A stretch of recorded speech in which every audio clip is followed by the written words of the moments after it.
Good morning, everyone. Welcome into the Steakhouse Restaurant Saturday morning quarterback show. Bruce, Eddie, Chuck, Ken on the board. Coming to you this morning live from the Dave Venable Studios in downtown Hawkinsville as we get things underway. Guys, a lot of big ball games last night, and there were some wild finishes, too, across the state. I tell you, we were at home. Ken, I'm not on air. I hear you. Yeah, you're right, Bruce. There were some great games last night, and one happened there in one Robbins we were just talking about. Great finish that game too. Yeah, there was some good ones around, and I tell you, there was some very lopsided games all across the state last night. There was some finishes I thought was a little bit out of the ordinary last night that I didn't see coming, and then there were some very, very good ball games across the state. And of course, we'll get to coaches in a little bit. I want to remind you the Steakhouse Restaurant Saturday morning quarterback show every Saturday morning throughout the course of the football season. We start at 9 o'clock, run up until 12 o'clock. Fastest 3 hours in radio. We'll kind of preview a lot of that stuff as we go, and we'll talk to a lot of coaches across the state of Georgia. Eddie, you on there? I can hear. I don't know if y'all can hear me now. So. I can hear you. Yeah, there were some good games last night. We had a good one where we were. Of course, we were on the winning side. But I looked last night. There were some games that I tell you, folks, they went right down to the wire. Warner Robins North Side. That's one that's going to stand out for a while. Yeah. There was the Westview Cedar Grove game that went down to the end. You want to watch football. If you like football and you're a football fan, you need to get your butts in the stands and, yes, support some of these people. Yeah. I know we have busy schedules, but these young student athletes deserve our support. I'll tell you what, and when the fans are in the stands, it does, as a player, you feel that energy. You actually draw from the energy of the fans. So if you guys are out there and you want your favorite school to play better, come out and support them, man. I'm telling you. Well, it makes a big difference. And a lot of times it's a situation where, alumni move off, they get married or change cities, jobs. A lot of that take them away. Plug yourself into a community, Yep.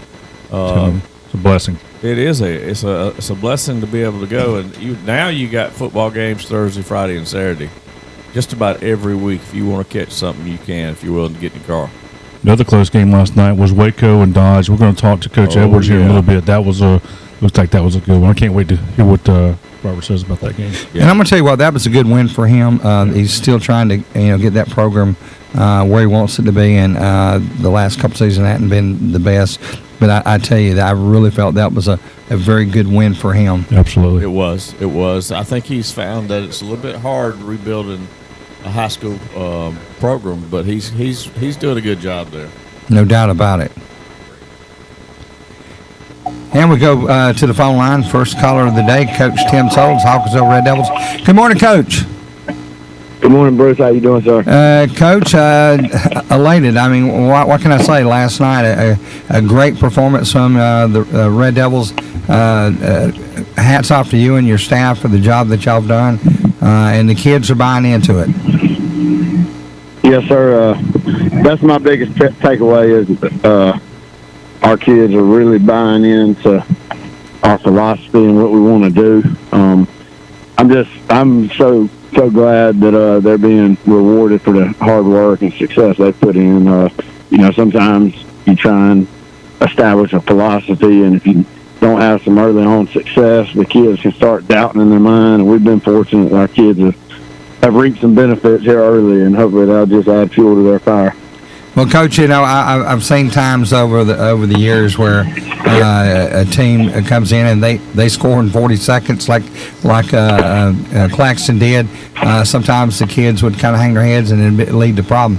Your kids did absolutely the opposite thing. They scored in 2. We scored in 2. but a longer drive, and it just went from there. It was like wildfire. Offense, defense. I mean, Darius with the interception returned for a touchdown, and almost got another one later in the game. In all phases of the game seemed to be that clicking. was awesome. Now, Yes, it was. It's always good to see the big guys. Well, Coach, yes, sir. There's no funner thing in football than seeing a big guy run down the field. That was a great play, which I tell you what, he's athletic for a big guy. And we knew they loved their short passing game and screen game, and had talked about getting hands up and worked some drills of batting some balls, but we didn't work anywhere where he picked one out there and took it the other way. But I'm glad he did that.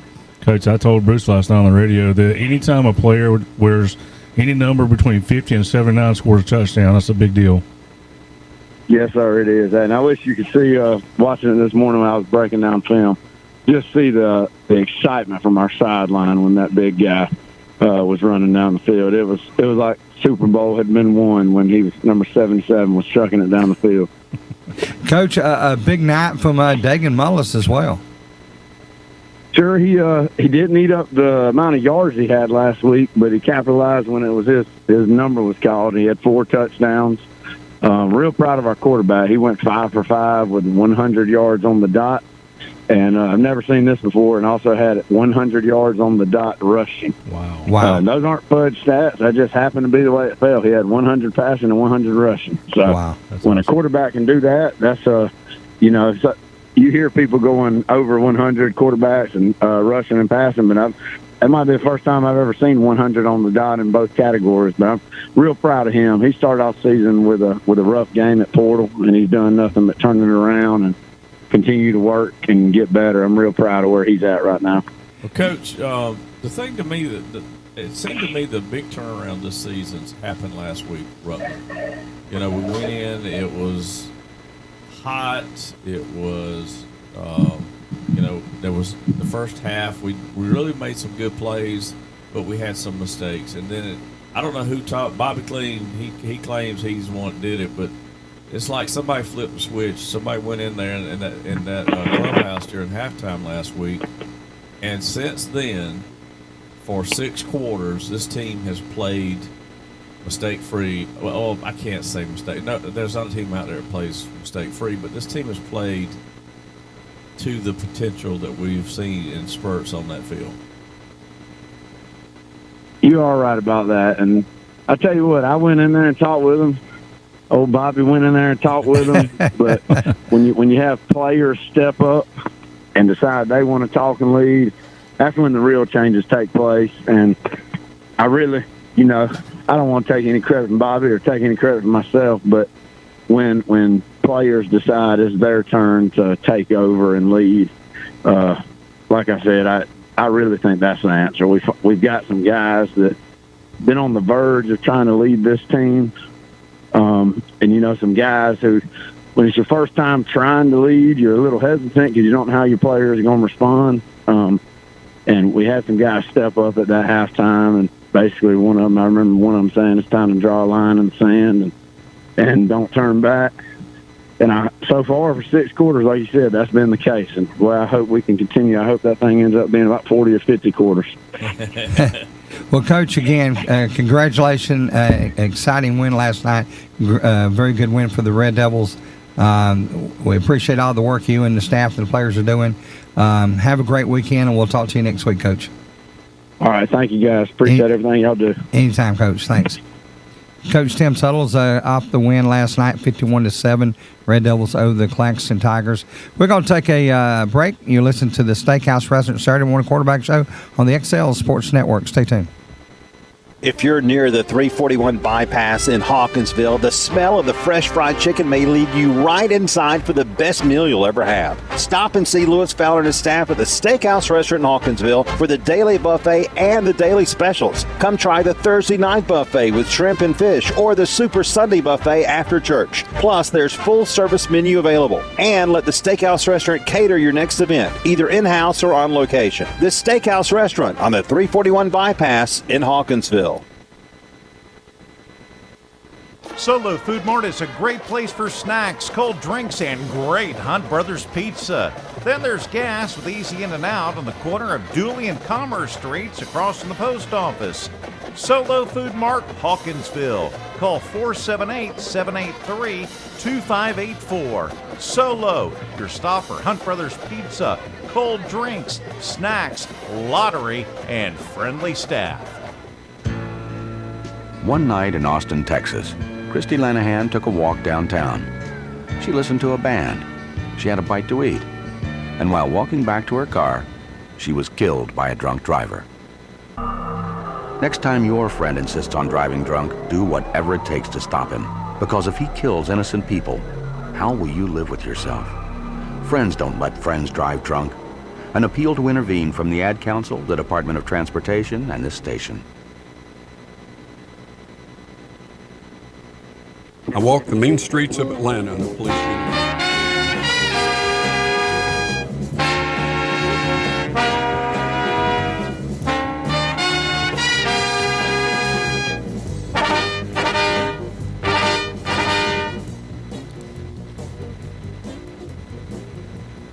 Welcome back into the Steakhouse Restaurant Saturday morning quarterback show as we continue. Again, we're here each week throughout the course of the season from 9 till 12. Fastest 3 hours in radio. And we talk to, schedule and talk to 16 coaches across the state of Georgia. And folks, we cover them all from the smallest to the biggest, and some with great history and some with not much history at all. Private school, public school, 8-man football. Football is football, guys. Football is football. There's no doubt. Of course, we got some great ones lined up today. We'll be talking with Coach Jonathan Guest later on in the day. Of course, he took his act on the road from Eagles Landing Christian Academy to Hebron Christian, and they're now 3-0 on the season and looking really, really good at this point. Back to the phone line we go. On the line with us now, Coach Greg Hill, Claxton. Good morning, Coach. Hey, good morning. How you doing? Good, Coach. Glad to have you on with us. Appreciate you taking time out of your schedule. Coach, I got to ask you a question. What does it feel like to look out on the field and see your son at quarterback? I know it. I talk to coaches, and when you get that situation where you got your own son out there on the field, it kind of changes the equation a little bit. It does, but at the same time, he and I have been working together since he was born. So, once we hit the field, he's the quarterback, and that's how I see him. I view him, But when I'm watching film and sit back, that's when it kind of hits me that, oh, that's Dallas, out there making throws and making plays. But on the field, he calls me coach, and to me, he's one. I call him one. So that's kind of how it goes. Bruce, you ought to know better than ask that. when it's go time, coaches are coaches. It doesn't matter. No, my point is, Coach, sometimes it's probably a little bit more emotional for you in that situation. When you look at some of the stuff that he does, do you see some of his movements kind of like yours?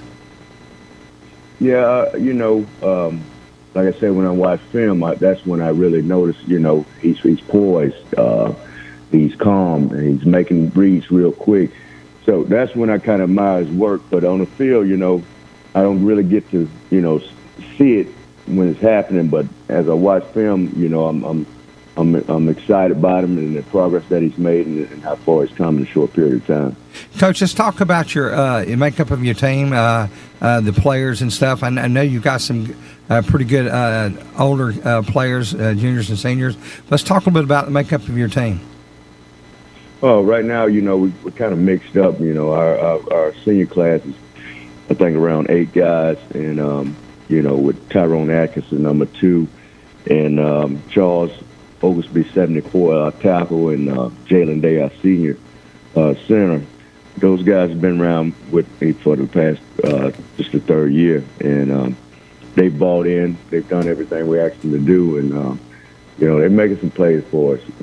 They kind of the nucleus of the team and the vocal leaders of the team. We got some other guys such as Nick Snellgrove, number 25, hadn't played a lot, but he's a receiver for us, and Nick is all in. He's a good kid to have around. So those seniors are people that our younger kids can look up to, and I'm thankful to have those guys. Coach, let's turn our sights to next week. Groves. What can you tell us about those guys? Well, Groves, they're going to be athletic. You know, they're going to throw the ball around a lot, and they put the ball up and want the guys to make plays. Defensive-wise, you know, you really can't get a beat on exactly what they're doing, but you know, our focus is going to be on ourselves when we hit the practice field Monday. We got to knives up some things and go back to the fundamentals and you know, I'm looking to see how the guys respond from last night and go out and get better at practice on Monday. Coach, if you can, tell me a little bit about your coaching staff. I know that we've had a lot of major changes here. We've had several changes, of course, one being the head coach. But tell me a little bit about your coaching staff and how they're doing. Well, our staff pretty much been intact. We got offense coordinator Chris Johnson, and he and I play together at Georgia Southern. He was a receiver for us, and he's coached with me at other stops. You know, at Bradwell, he was a receivers coach. Then we got Chris Oglesby. He's our defensive coordinator. He's been here the last 3 years with us, and you know, I actually coached Chris Oglesby in high school at Statesboro High. So he's our kind of rally guy. He gets the guys going. He's close in age with them, so it's good to have him on staff, and he's experienced on the defensive side. We got Ryan Tomlin, who's our linebackers coach, and Ryan, he's from Claxton, and he went to Claxton High School, so he bleeds the black and gold. And it's good to have a guy like that around because he's familiar with the parents and all those things, and he can help. You know, he's known the kids since they were little, so Ryan brings a lot of fire and demands greatness from our kids. We got Nick McClain, who's in his second year with us. He's our special teams coordinator, and he also helps with the tight ends. Nick, he does a wonderful job with special teams and creating things that our guys can do. And we got Zach Carew, who's our defensive line coach. Zach is a young guy. He helps with strength and conditioning. He's one of those guys that gets started. You don't have to tell him what to do. He's going to get going. And a lot of the things that people don't see, the background type things, and fixing equipment, setting fields up, he's a go-getter. And I'm glad to have him on our staff.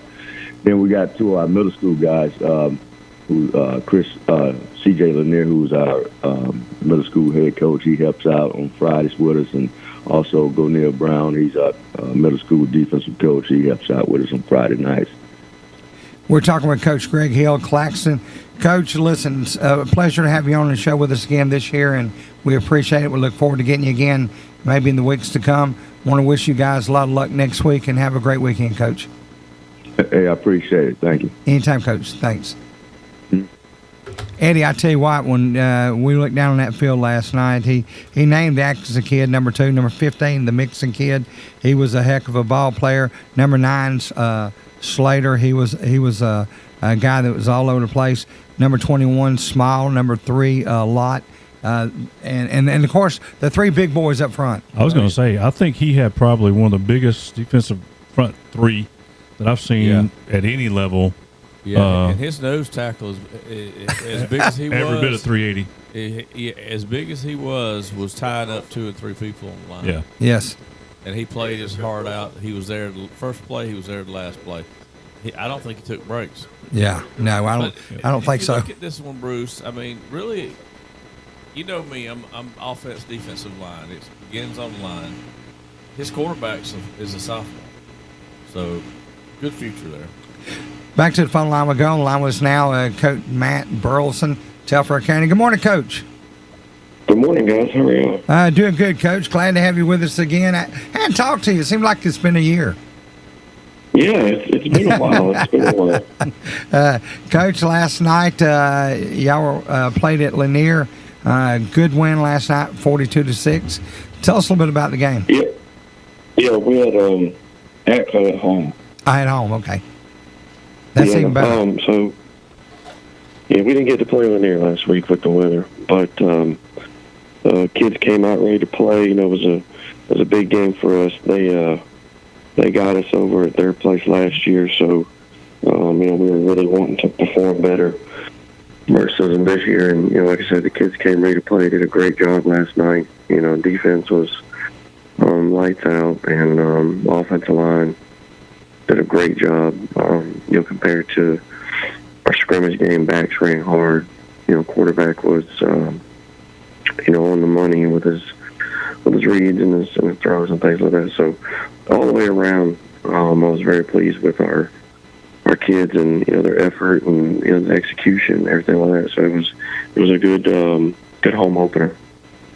Coach, it was a good home opener. Do me a favor. Tell me a little bit about the makeup of your team this year. I know in the small ranks we don't usually have that many seniors, but kids kind of come and go. Tell us a little bit about your makeup of your team this year. Well, we have 12 seniors, which is pretty large class for us. Last year we only had 6, but we have a good core group returning from last year, which was a historic year for us. So like I said, kids' expectations are high and everything, but they've worked really hard this whole off season, and we got the scrimmage game in now. We've been waiting 3 weeks to play, so the kids have been really antsy. You know how it is when you've been practicing against each other for 3 weeks straight. But like I said, it's a good group of kids, and they're fun to be around. They want to be coached. They want to be pushed. So, as a coach, it makes my job easier when they want to be sponges and have you push them every day. Coach, of course, you had the one game that you missed. Is there any chance of doing any kind of makeup game anywhere?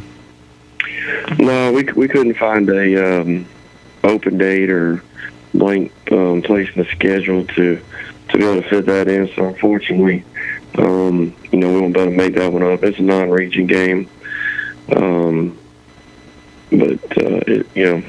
it happens sometimes. It's happened to us before with weather, and then of course, with some COVID stuff a couple of years ago, we weren't able to play a game or two. But the kids were ready, and they were ready last week when they thought they were going to get a play, but they were chomping at the bit to get out on the field together and finally play a real game.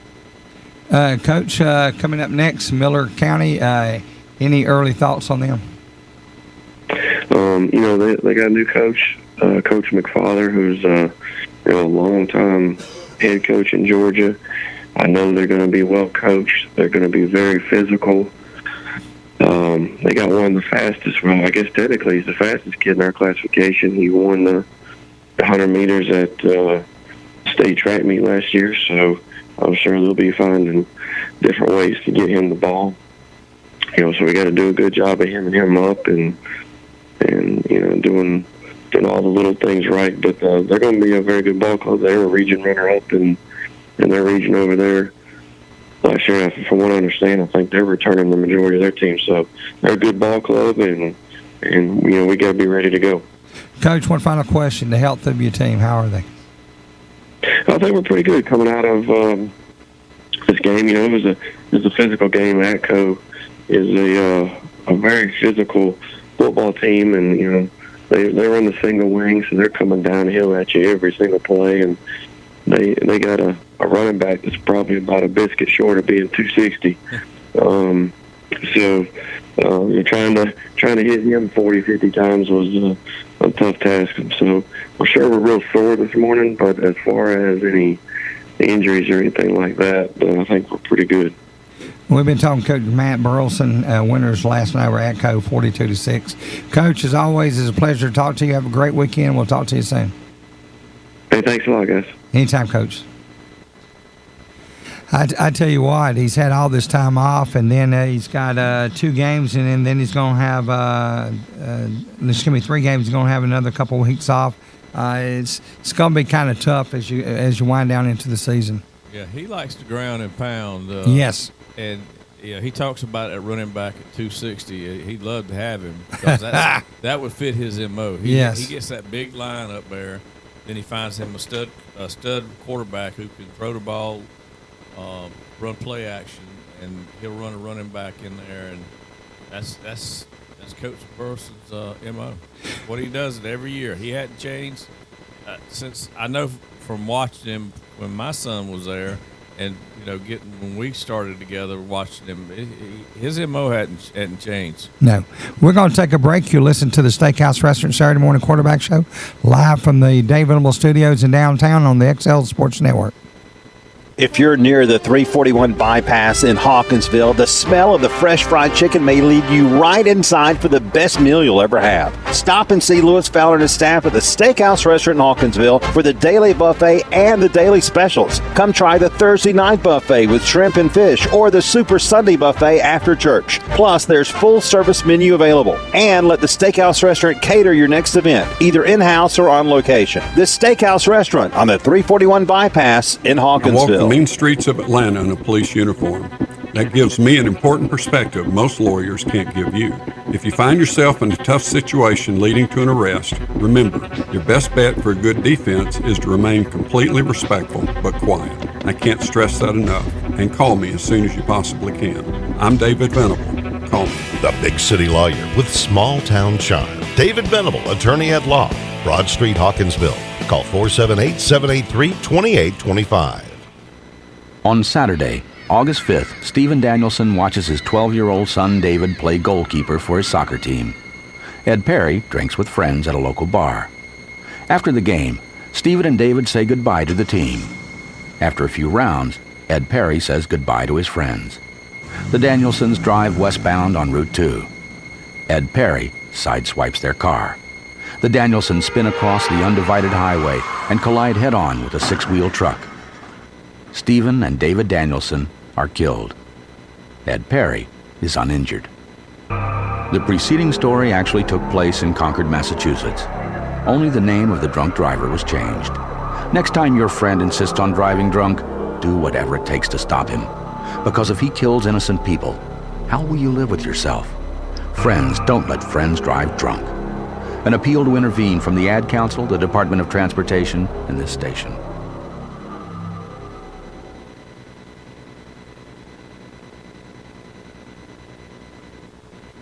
Solo Food Mart is a great place for snacks, cold drinks, and great Hunt Brothers pizza. Then there's gas with easy in and out on the corner of Dooley and Commerce Streets across from the post office. Solo Food Mart, Hawkinsville. Call 478-783-2584. Solo, your stop for Hunt Brothers pizza, cold drinks, snacks, lottery, and friendly staff.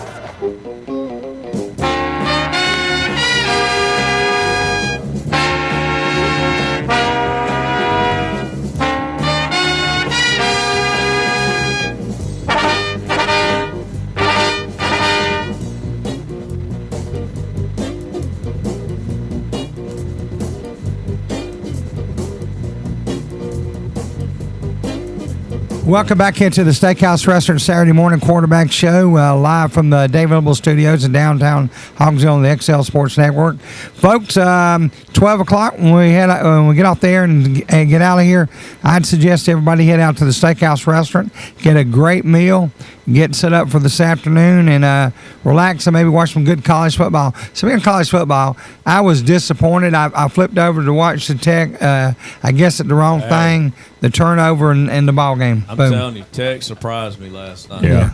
Every year you get a couple of those. Well, we've had two so far. Football's back. I mean, nobody expected Florida to play like they did. I mean, just put it in perspective. You had 5 starters off Utes team because of injuries or whatever. Florida moved the ball, could not score. So that was a big problem. And then you got the Louisville Georgia Tech game last night. Back to the phone line we go. On the line with us now, Waco head coach, Coach Robert Edwards. Good morning, Coach. Good morning. How you doing? Doing good, Coach. Glad to have you with us this morning. A good win last night over the Dodge County Indians, 27-23. Let's talk a little bit about it. It's a really, really, really good game. If you had the opportunity to watch it, mistakes on our part, but they came out and had a great game plan. Duke Johnson, he's a lot to handle. He got them going, and defense stood up in the second half, and we was able to make plays when we needed to make the plays to get the win. Coach, if you would, tell us a little bit about your offense and who makes the offense tick. Well, we got a combination of kids. If I got to start the quarterback, Cam Beasley, who's a newcomer to our program, he runs the offense. You know, he's the leader of the whole offense. He makes everything flows. And then we have Camonte Durden, who's our alpha dog that's at the receiving core. He kind of leads that group. And then we have Jeremiah Steele, and a group of running backs that share the load back there, and they do a great job for us. So we have a collective effort when it comes to the offensive side of just who turn is it to make the play, and are you going to make the play when your number's called. Coach, tell us a little bit about your offensive line. And, you know, we were witness to a game last night that we broadcast that the line of scrimmage was controlled by one team, and it's fun to watch when you got a group doing that. Well, our offensive line is very young. I don't know if a lot of people know that. We start 3 sophomores, a junior, and we got 1 senior on the O-line. So they're fairly young. They're learning as they go. They're getting the experience each and every Friday, so there's growth from week to week. We're excited about that group. You know, it's Corey Hall, Javen Brooks, Amaris Battle, Joe, and Ben Scott. So those are the guys that start, and then we got a rotation guys with Jonathan Morrell and Terry Flanoa. So we're excited about those guys because they're young and we got time. That means they're going to grow and continue to get better from year to year. Coach, your defense, what's his strong suit and who leads it? Again, it's a collective effort. I think the coaches do a great job putting a game plan. We just got to stop allowing the big plays. When the teams have to move the ball on us, they do extremely well. It's probably led by the linebacker core, which is also fairly young. Cam Shaw, who's a sophomore, Justin Culpepper, who's a junior, and who's my other linebacker? Cam Battle is one, and my mind's going blank. But all of our linebackers are fairly young. And on the D-line, Marlo East, who's doing well this year. He's a senior. And then we got our big guy in the middle who's doing a great job of stuffing the holes. And then on the back end, Camonte Durden, he leads that group again. So it's a collective effort, man. We just ask those guys to do their job, and you never know who's going to make the play. And we're excited about that group as well. Coach, next week on the road in Milledgeville to take on Baldwin County, old friend Coach Jesse Hicks and company over there. Jesse's, we have followed him for years. He's been on with us many times, and he's one of my favorite guys, Coach. I tell you, he does a heck of a job, and I tell you what, his kids take on his mentality. Yeah, you know, I know Jesse fairly well. He sends me scriptures probably three times a week. Me too. So, yeah. So he's a great guy. Great guy. You know, the only time that I'm probably against him is when we're playing. So it's going to be an exciting game. I know they have a standout running back, and I can't think of Malik. But we're excited to play those guys. They got the upper hand on us last year. We know they have an explosive offense.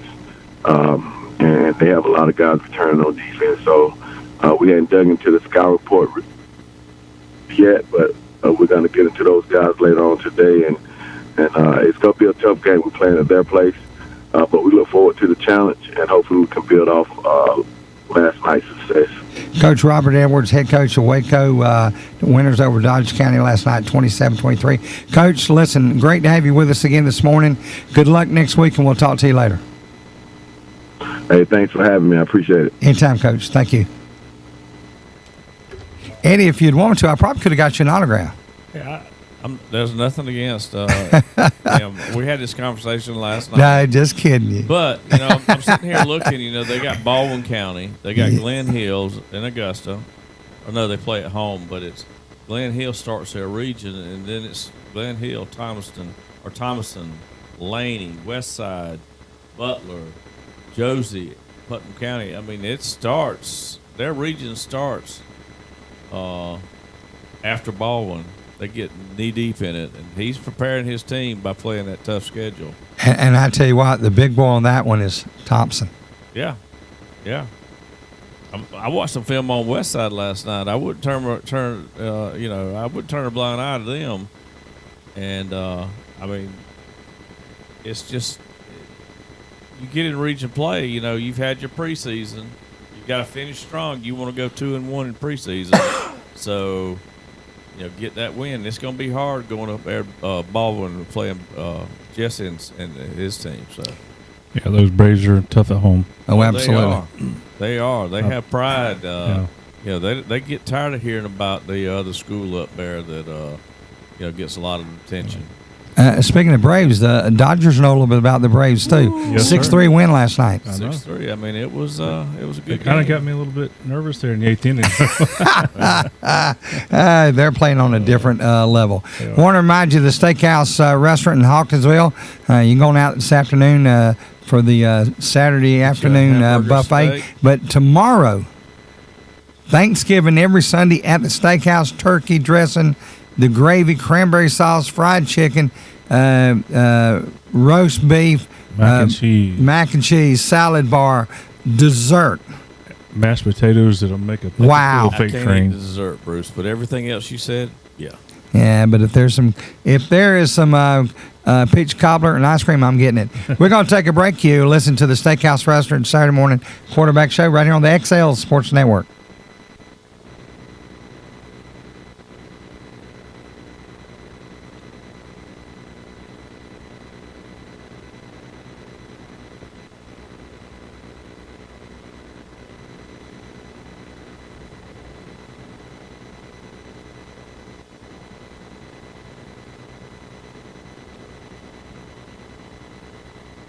Red Devils. I walk the mean streets of Atlanta in a police uniform. That gives me an important perspective most lawyers can't give you. If you find yourself in a tough situation leading to an arrest, remember, your best bet for a good defense is to remain completely respectful but quiet. I can't stress that enough. And call me as soon as you possibly can. I'm David Venable. Call me. The big city lawyer with small town charm. David Venable, attorney at law, Broad Street, Hawkinsville.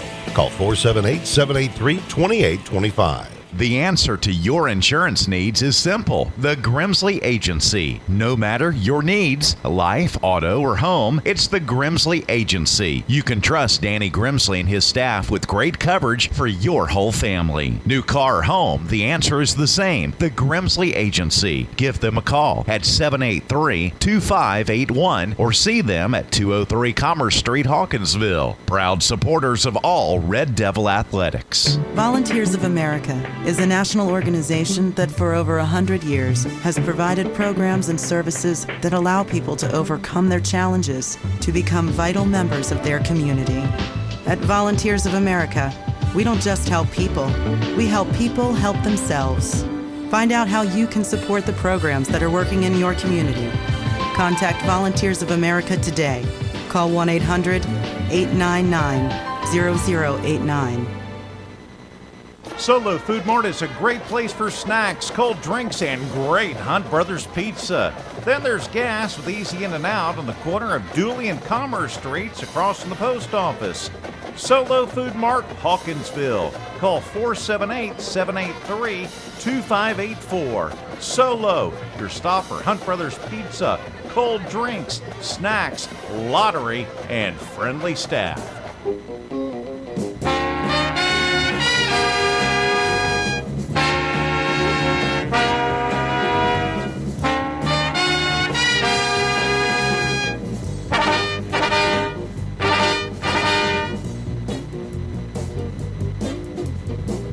Welcome back into the Steakhouse Restaurant Saturday morning quarterback show. As we continue, we'll get a couple scores from Chuck while Ken gets the next caller on the line. Okay, Thursday afternoon or Thursday evening scores got Columbia and Washington. Columbia won that 12-8. Winter Park and Brunswick were canceled, I'm assuming due to the hurricane. Manchester over Columbus, 54-3. Flint River Academy over Cross Keys, 41-3. Lakeside DeKalb over Forest Park, 24-0. Northside Columbus over Hardaway, 42-0. It was Mill Grove over Douglas Atlanta, 33-28. Midtown over Northview, 30-12. Monday's Mill, 41. Riverdale 2. The Portal and the Robert Toombs game was also canceled.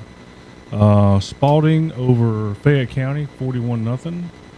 Washington Wilkes over Glen Hills, 48-0.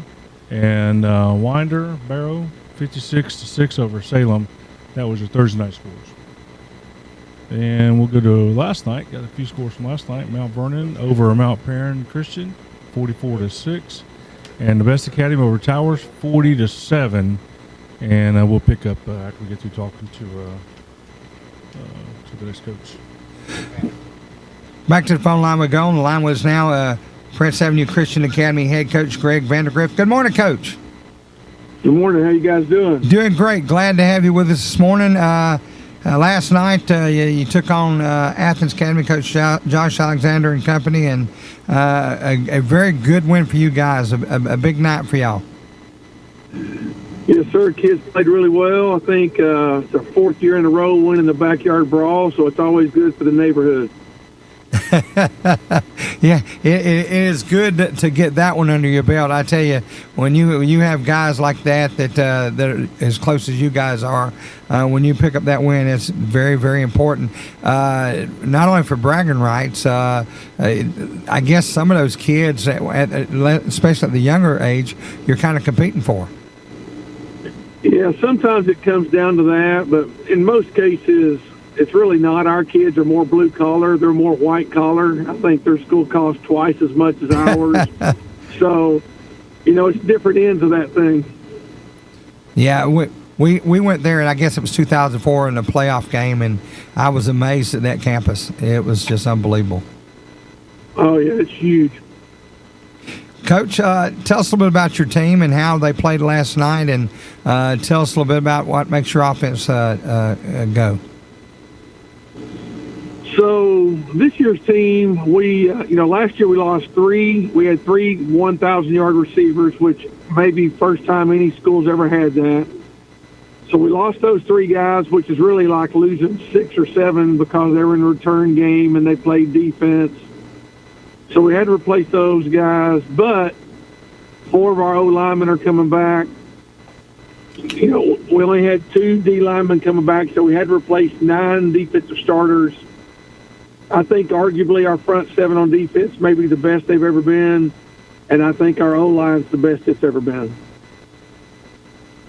Wow, that's it. All starts up front to have those guys. Coach, I've heard of teams. I remember way back trying having 3,000-yard rushers in the backfield. I have never in my life heard of 3,000-yard receivers. That's unbelievable. I don't even think Ohio State has that.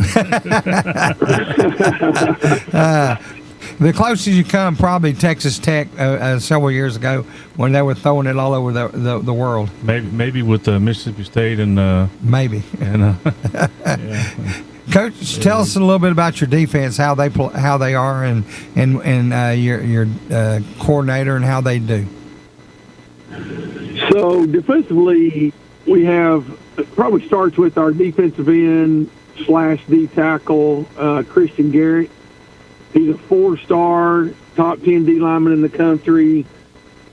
We thought he had a chance to be pretty good last year as a sophomore. Sort of the last 5 games, he starts dominating a little bit. But at that time, he was 6'3", 250. Now he's 6'5", 275, and he's just a freak of nature. I mean, great kid, unbelievably athletic. He's our backup holder. Think about that, 6'5", 275 backup holder. It's going to be hard to snap one too high to him. Exactly. But soft hands. We've had him on the field a couple of times. I take a picture and send it to Georgia or Alabama every time, and I say the biggest holder in the country. Golly. Lord. Coach, how's the health of your team right now? I know that a lot of folks in the mid-state the last couple of weeks with all the heat. Of course, this week helped out a lot with things cooling off. How's the health of your team? Last week we played a game. We're playing a doubleheader at UT Chattanooga against Nashville Christian, state runner-up last couple of years. And we're supposed to play at 4. It was 1:10 on the turf at 4. And so we ended up backing up the game to about 4:30, which didn't help it. It made it 1:06. But we survived that game. Everybody stayed healthy. We have like a medical group, our team doctor and some other guys that do an unbelievable job with hydration on the sidelines. You know, I always threaten their life if one of our kids cramps, so it's a funny, interesting conversation all the time. But they do an unbelievable job. I want to circle back a little bit. Our D coordinator is Rob Ridings, who's a long-time coach. He was a head coach at Glenn Academy, at Thompson. Does a fantastic job. He's been with us the last 6 years. And, again, we probably couldn't do it without him. Coach, I tell you what, there's some great assistant coaches all over the state of Georgia. And I tell you, when I look at a successful program, I know in my heart and my mind that that's a guy that has assembled some great staff around him, and it's unbelievable some of these guys that's got the experience they've got over the years, and a lot of them, you know, former head coaches, and take that knowledge and decide it's time to be a coordinator or something like that, and they really make some of the best assistants you can have. Well, I tell you, our staff, we have 13 coaches. We have 7 of them are community coaches, but I bet you 5 of those guys played college ball. And then we have 7 interns, which what we do is we partner with the PE department over at Georgia, and any kid that's wanting to be a high school coach, I interview them, I bring them out, and we teach them how to coach, and, you know, they're sort of like grad assistants. And so we got 20 people on the sideline, all, you know, rowing in the same direction. So it's amazing how much better our coaching is because we can get better details. Wow, that is great. Congratulations on that. That's a heck of a deal to have those guys going. Coach, coming up next, you guys, Monroe area, they're usually a very physical team. Yeah, we're going to have our hands full with those guys. I think it arguably may be the best team on our schedule, the first 7 games. We're probably going to be number 5 in the state this week, 5 or 6 in 3A. And, you know, not this past season, but the season before, I think they're 11-1. They do, you know, Coach does a really good job out there. And it is sort of a backyard brawl kind of deal going the public school way, because Monroe's like the next city west of us. And, you know, probably a third of our kids come from Walton County. So it's a little bit more of a battle than you know. Well, Coach, listen, it's always a pleasure having you on the show. Have a great weekend, and we look forward to catching up with you again in just a few weeks.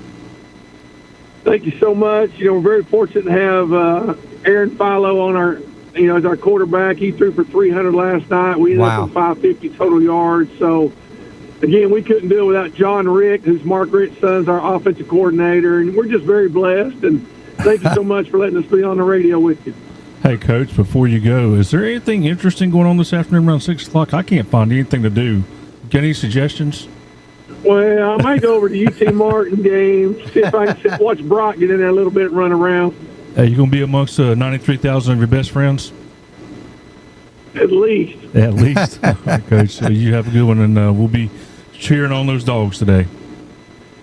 Thank you so much. I'm going to watch my daughter play volleyball at Eastern Kentucky at about 2, and then I'm going to go over there about 6. So have a good evening. Thank you, guys. I appreciate it. All right, Coach. Thank you. Yes, sir. Coach Greg Vandegrift, Prince Avenue Christian Academy. Next week, they'll be taking on Monroe area.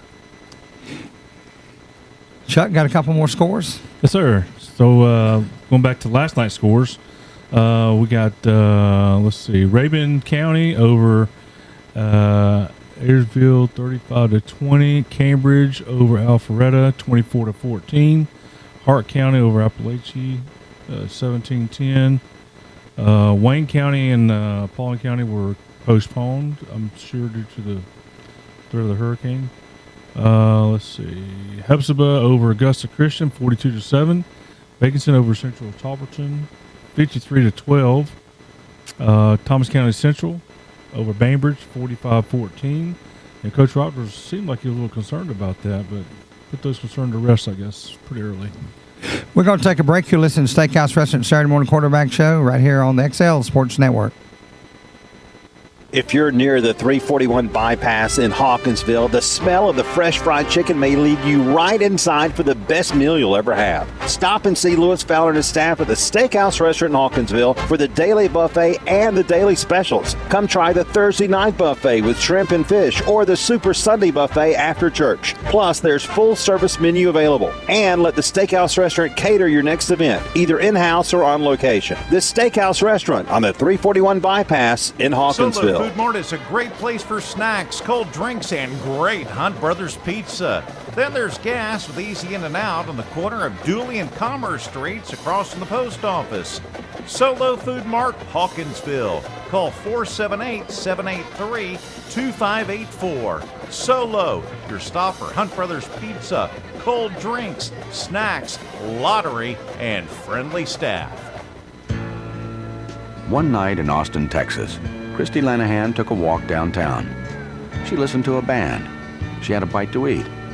And while walking back to her car, she was killed by a drunk driver. Next time your friend insists on driving drunk, do whatever it takes to stop him.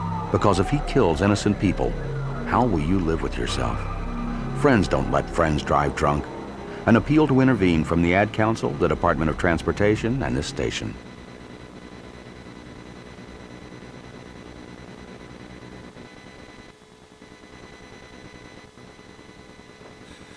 Welcome back into the Steakhouse Restaurant Saturday Morning Quarterback Show. Back to the phone lines we go. On the line now with us, Athens Academy head coach Josh Alexander. Good morning, Coach. Good morning. Coach, glad to have you with us this morning. I know that you guys are busy, a lot going on.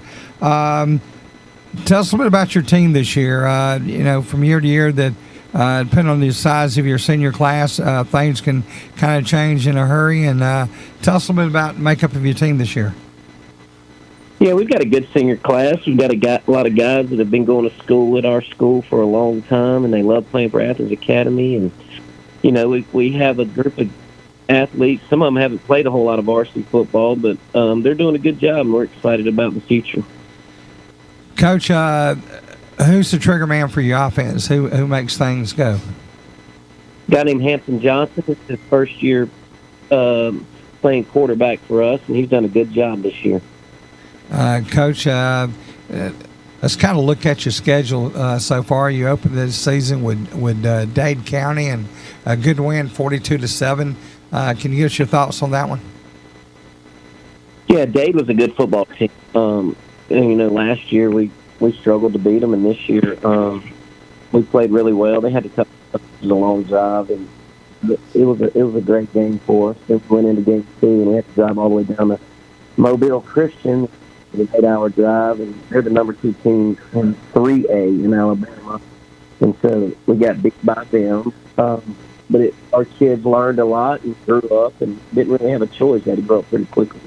And then last night we played defending state champs, Prince Avenue. So we haven't had an easy road so far, and our kids are battling, and we're proud of them. And we have a young group, 3 sophomores on the offensive line, and played a freshman in the middle last night, and so, but they're battling and getting better every week. And Coach, I tell you what, with the early season schedule you guys had, not many folks will have to deal with a schedule like that. That's very tough. Tell us a little about your thoughts as you begin processing things and getting ready to move forward, and your prospects on the rest of the season. The main thing is healthy right now. We're happy about that. We're going to playing 2 more out of region play, 2 more out of region games. We play Mount Pisgah and then Mount Vernon. We start playing region play, and our region seems to be doing well in the state right now. So it's up in the air. I'm not really sure who's good and who's bad because everybody's been winning. So see how that turns out. We got our work cut out for us. Coach, it's kind of early in the season, but what's the health of your team right now, especially after going through the schedule you guys have had to go through? We've been really lucky. We've had bumps and bruises, but the majority of the team is really healthy. It's been a physical 2 weeks, but we're excited we came out of it healthy and going into another week of play. Coach, one final question. The heat has devastated a lot of guys over the last few weeks. I know last week we played in a game that was supposed to start at 4 o'clock, moved to 6 o'clock. And then it would end up being 45 minutes late because the officials got locked out of their dressing room for 45 minutes, and they needed to regroup before we got started. But still, at kickoff, we were looking at a heat index of almost 110 with a actual temperature of 101, and I tell you, that was brutal. Yeah, it's been a lot weeks just practicing or trying to place where we could space out and practice. The main thing's that's keeping everything safe for the athletes. Because when it's all said and done, that's the main thing. The heat's been rough on everybody. It seems like it just has been never ending, and I think it's coming back next week. If you can only do what you can do, you try to make the best of the situation. It's one of those things that you wish, hey, we had an indoor. We were one of these schools that we had a giant gym. But when you have multiple teams throughout the fall that have to use the gym, and so you got to share, and sometimes you got to move practice times around and just make the best of it. But no matter what, we get to play. I'm happy about that. We've been talking with Coach Josh Alexander, head coach of Athens Academy. Next week they'll be taking on Mount Pisgah. Coach, thanks for being on with us. Have a great weekend and good luck next week, and we'll talk to you soon. Yes, sir. Thank you. All the y'all. Thank you, Coach. We're coming to you live from the Dave Venable Studios, home of the XL Sports Network and the Steakhouse Restaurant Saturday Morning Quarterback Show. We're going to take a break, and we'll be back in just a few moments. You listen to Steakhouse Restaurant Saturday Morning Quarterback Show on the XL Sports Network. I walk the mean streets of Atlanta in a police uniform. That gives me an important perspective most lawyers can't give you. If you find yourself in a tough situation leading to an arrest, remember, your best bet for a good defense is to remain completely respectful but quiet. I can't stress that enough. And call me as soon as you possibly can. I'm David Venable. Call me. The big city lawyer with small town charm. David Venable, attorney at law. Broad Street, Hawkinsville. Call 478-783-2825. Here's where we play your familiar favorites, The River.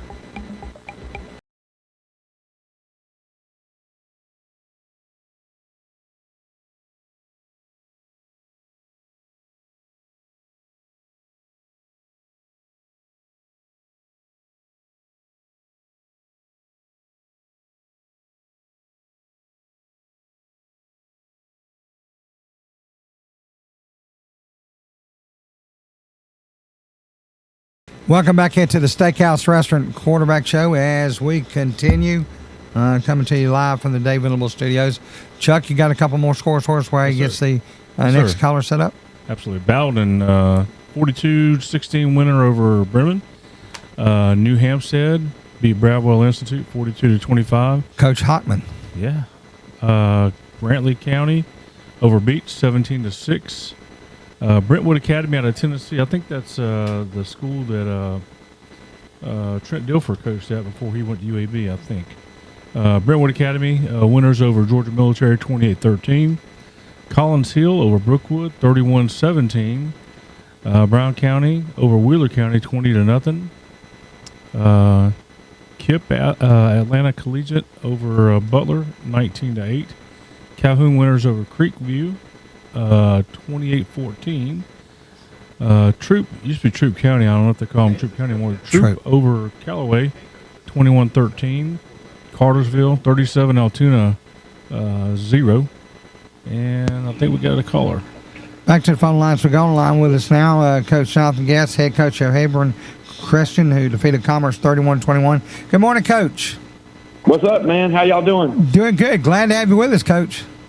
Yes, sir. Glad to be on. You know, it's kind of funny. You move north, and we can still get you with the phone. That's kind of funny how that works.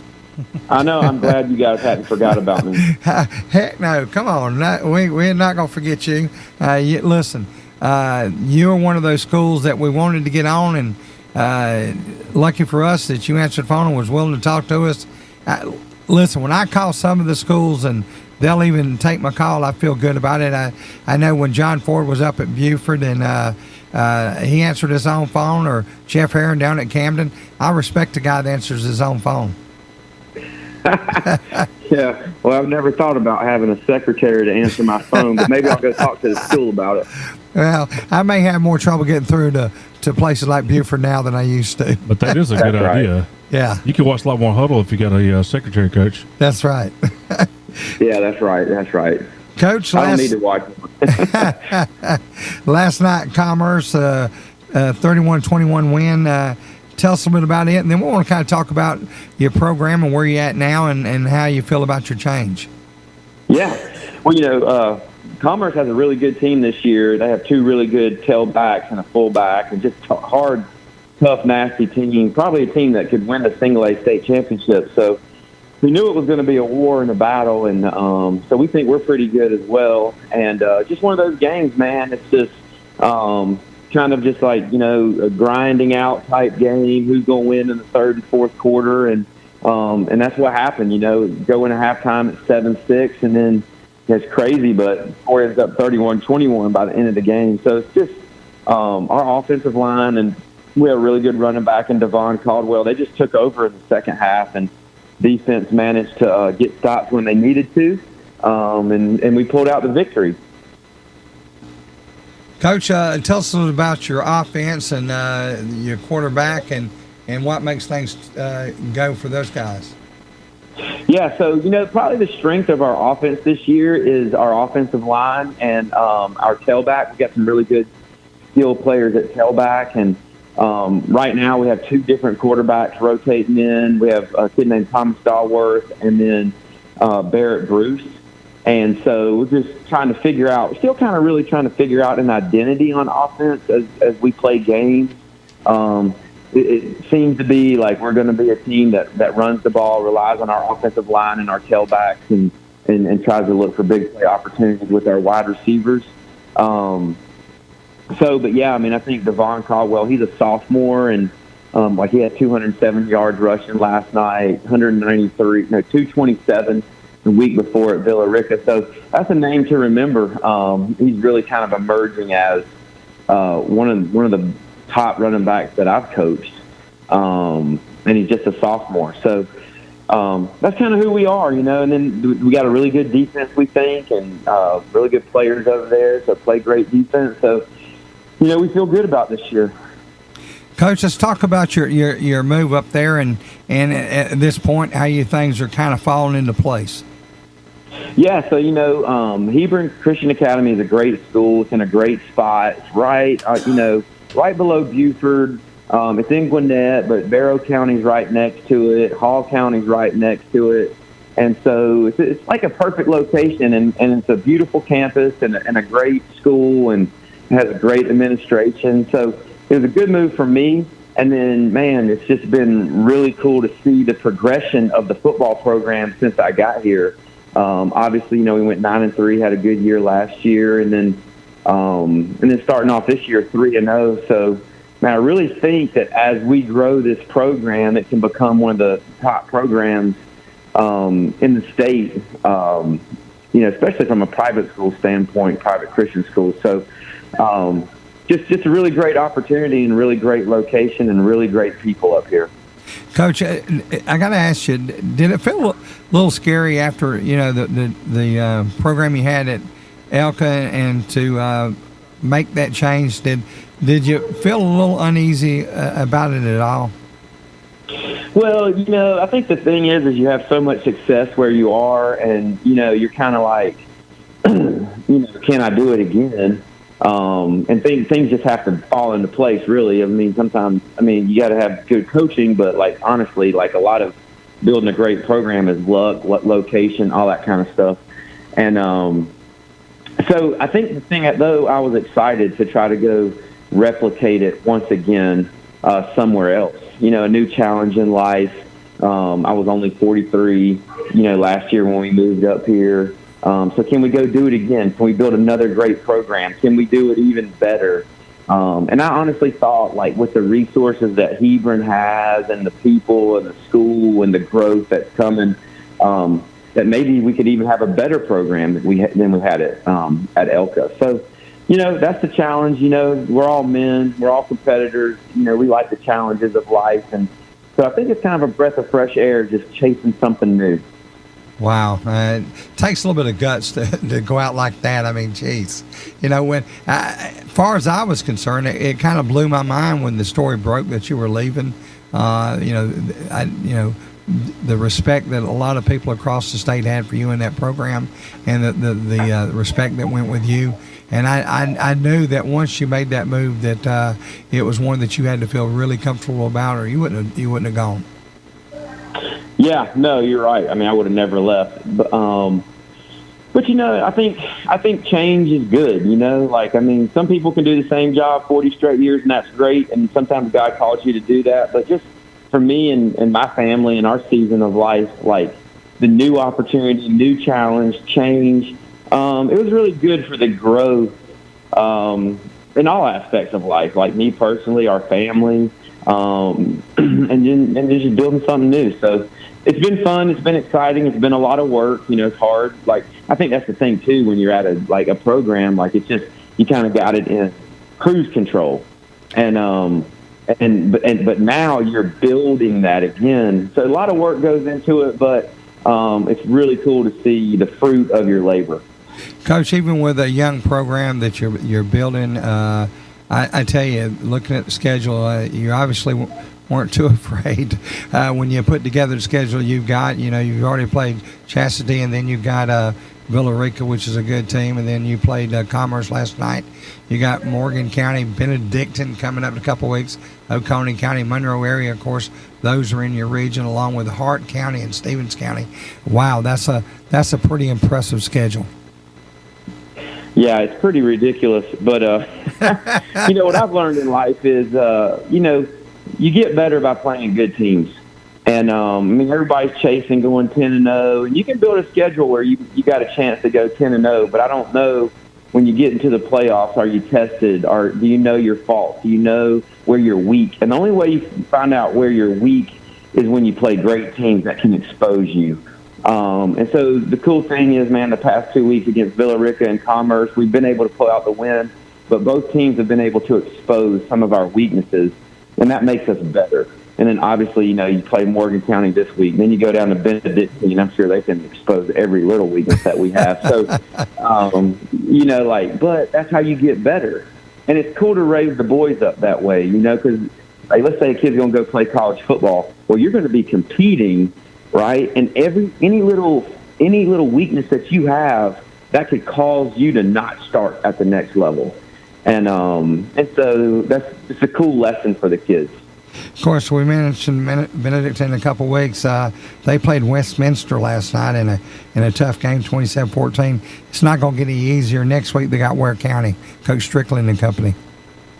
Jeez. Yeah, so I was thinking about Benedictine, and I was like, well, you kind of as a coach, you're like, well, we'll probably lose that game. But then I saw the score against Westminster. I was like, well, you never know. Maybe we have a chance, And or maybe they just played bad. You don't ever know. You don't know how the night rolls. But they might have had 8 players suspended. But I was like, you know what? Maybe we got a chance. So it was kind of encouraging to see that score. Well, we're going to be talking to Coach Danny Britt about 10:51. So if you want to listen, I'll send you the link, and you can see what his thoughts on it will be. Yeah, send it to me. I'm going to listen. Hi, Coach. Listen, it's always great to get caught up with you. Appreciate you spending time with us. Good luck next week, and I'm sure we'll be talking to you very soon. Absolutely. Appreciate you guys. Anytime, Coach. Have a great weekend. Coach Jonathan Guess, head coach of Hebron Christian. Wow. He is fun. Yeah, he is. And I tell you, but he's right on. He's spot on there with some of the stuff he was talking about. You know, adversity can be a beautiful thing when you persevere through it. Eddie, were you when we were all working together? We were working together at that time. How did you feel when Eagles landed? Coach Guest took his ball and went north. It shocked me. It did me because he was set up for success in Elka. They loved him there. He built the program, and it was a shot. I mean, it really was. And successful people will do that. Successful coaches want that challenge. And I got the feeling that, first of all, the job looked real good. But I got a feeling that it kind of ignited a fire in him. Yes. We've seen it before here. We saw it in Hawkinsville with Lee. He got that couple state championships, and he got to thinking, can I do it somewhere else? And that's why he left. It's not the first time. No. And it's all about chemistry. It is. And it helps if you go to a program that's going to buy into you and your program and allow you to assemble the staff that you need. Sometimes, especially in the smaller schools, you can't do that. Well, a lot of times, what I've noticed over the years is when a coach builds a super staff, I call them, it's either one or two things. It's either a young, energetic, successful assistant coach wanting to move up in the ranks. They'll find a way to get with good head coaches. Or it's the head coach who says, I don't need this overall. There's a lot of management for a head coach. And that's why a lot of them, they go in, unless it's in the schools, they will not be a defensive coordinator or offensive coordinator on their team, although that's what they did. Those coaches, after a while, you know the age frame we're talking about. They're in their late 50s, early 50s, get close to retirement, and they're saying, I'd love to go back to what I did best and not worry about the overhead. Right. And that's the way that some of these big coaching staffs are built. If I'm a young coach and I'm looking, I want to be a head coach someday, that's what I'm looking for. I'm looking for a mentor who can take me to the next level. And he's one of those coaches. It's a different job being a coordinator or a position coach than being a head coach. That's just a totally different job. As a head coach, you're a manager, you're an organizer, you're a leader of an organization versus being an assistant coach. You're just responsible for your position or your side of the football or whichever. Most people don't understand as a coach, as a teacher/coach, you have a 40-hour-a-week job teaching, and then you have a 40-hour-a-week job coaching. Yeah. It's an 80-hour thing. Yes, absolutely. That's why so many head coaches get burnt out. Mm-hmm. I'm not saying that. Well, we got to burn out coach over there next year. I would much rather be sitting here in the studio with you guys than doing what I was doing before. I love the kids. I love the challenge. I love the relationships. Man, it will wear you out. I imagine your wife is happier with you sitting here with us, too. Well, yes, she is. But, I was also working in Atlanta and then coaching in Macon, and I never missed a practice, never missed a game, coached baseball and football. So, back when Middle Georgia reinstated its program, Coach Dennis Rowland started a program, and things were going good for those guys. And Coach Mickey McFall, who coached the Kickers, had a heart attack and during the off season. I got a call from Dennis Rowland, and he called me and asked me to come to his office. And he looked at me and says, how would you like to coach the Kickers? I said, Coach, I don't know anything about coaching Kickers. Don't know much about anything. And he said, by the time they get to us at the college level, he said, I can show you what we were looking for. I can give you some books. I can teach you what to do. That wouldn't be a problem. I said, understand this, Coach. I fly when we went to Texas. I fly when we go to New York. I fly to Missouri. You guys are on a bus. Thank you, but no thank you. I'll stay in the booth. It's a lot safer up there. Yeah. I question coaches and their decisions. I don't have to make those decisions. Right. Thank God. I wouldn't touch it. I don't know how many parents, when I was the head coach of the middle school team, how many parents came to me and said, hey, my son's he can throw the ball really good. You need to make him a quarterback. Like, well, he has no footwork. He can't call a play in his huddle. How many times does a 7th grader throw a football? Not very often. No. Twice a game. Well, I never had illusions of my kids being quarterbacks. I promise you. Yeah. Never happened. Chuck, got a few more scores for us? Sure do. So Central Carroll over Hampton, 42-7. Dunwoody over Chamblee, 39-7. White County over Chestatee, 52-7.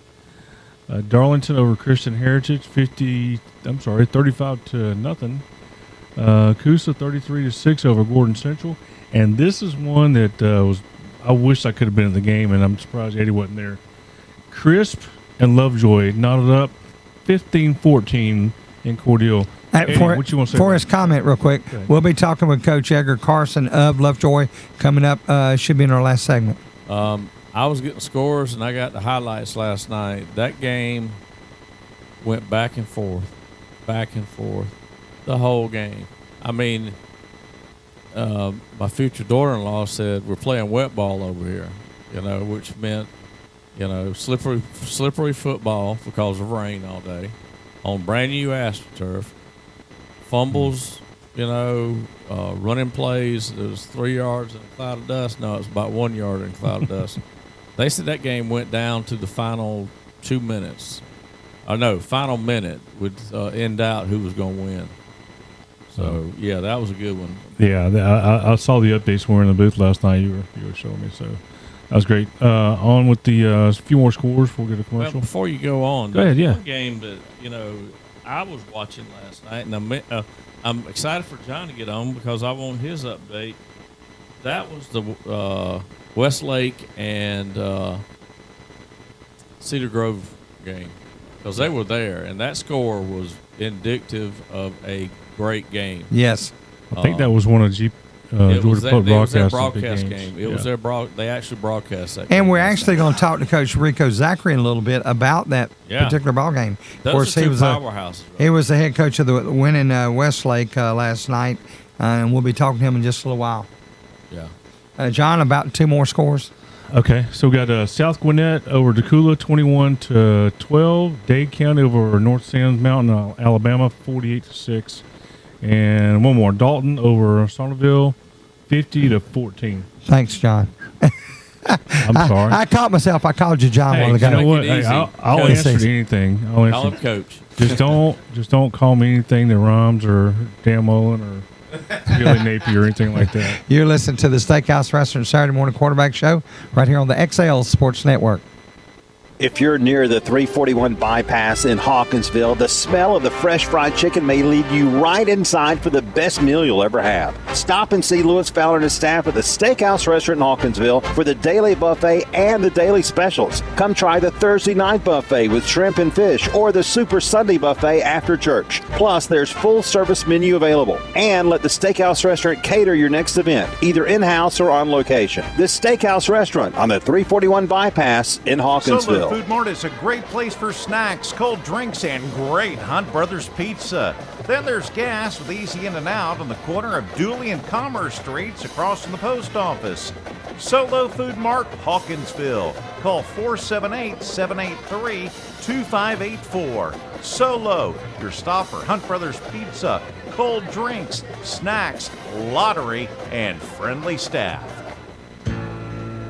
One night in Austin, Texas, Christy Lanahan took a walk downtown. She listened to a band. She had a bite to eat. And while walking back to her car, she was killed by a drunk driver. Next time your friend insists on driving drunk, do whatever it takes to stop him. Because if he kills innocent people, how will you live with yourself? Friends don't let friends drive drunk. An appeal to intervene from the Ad Council, the Department of Transportation, and this station. I walk the mean streets of Atlanta in a police uniform. That gives me an important perspective most lawyers can't give you. If you find yourself in a tough situation leading to an arrest, remember, your best bet for a good defense is to remain completely respectful but quiet. I can't stress that enough. And call me as soon as you possibly can. I'm David Venable. Call me. The Big City Lawyer with Small Town Shine. David Venable, attorney at law, Broad Street, Hawkinsville. Call 478-783-2825.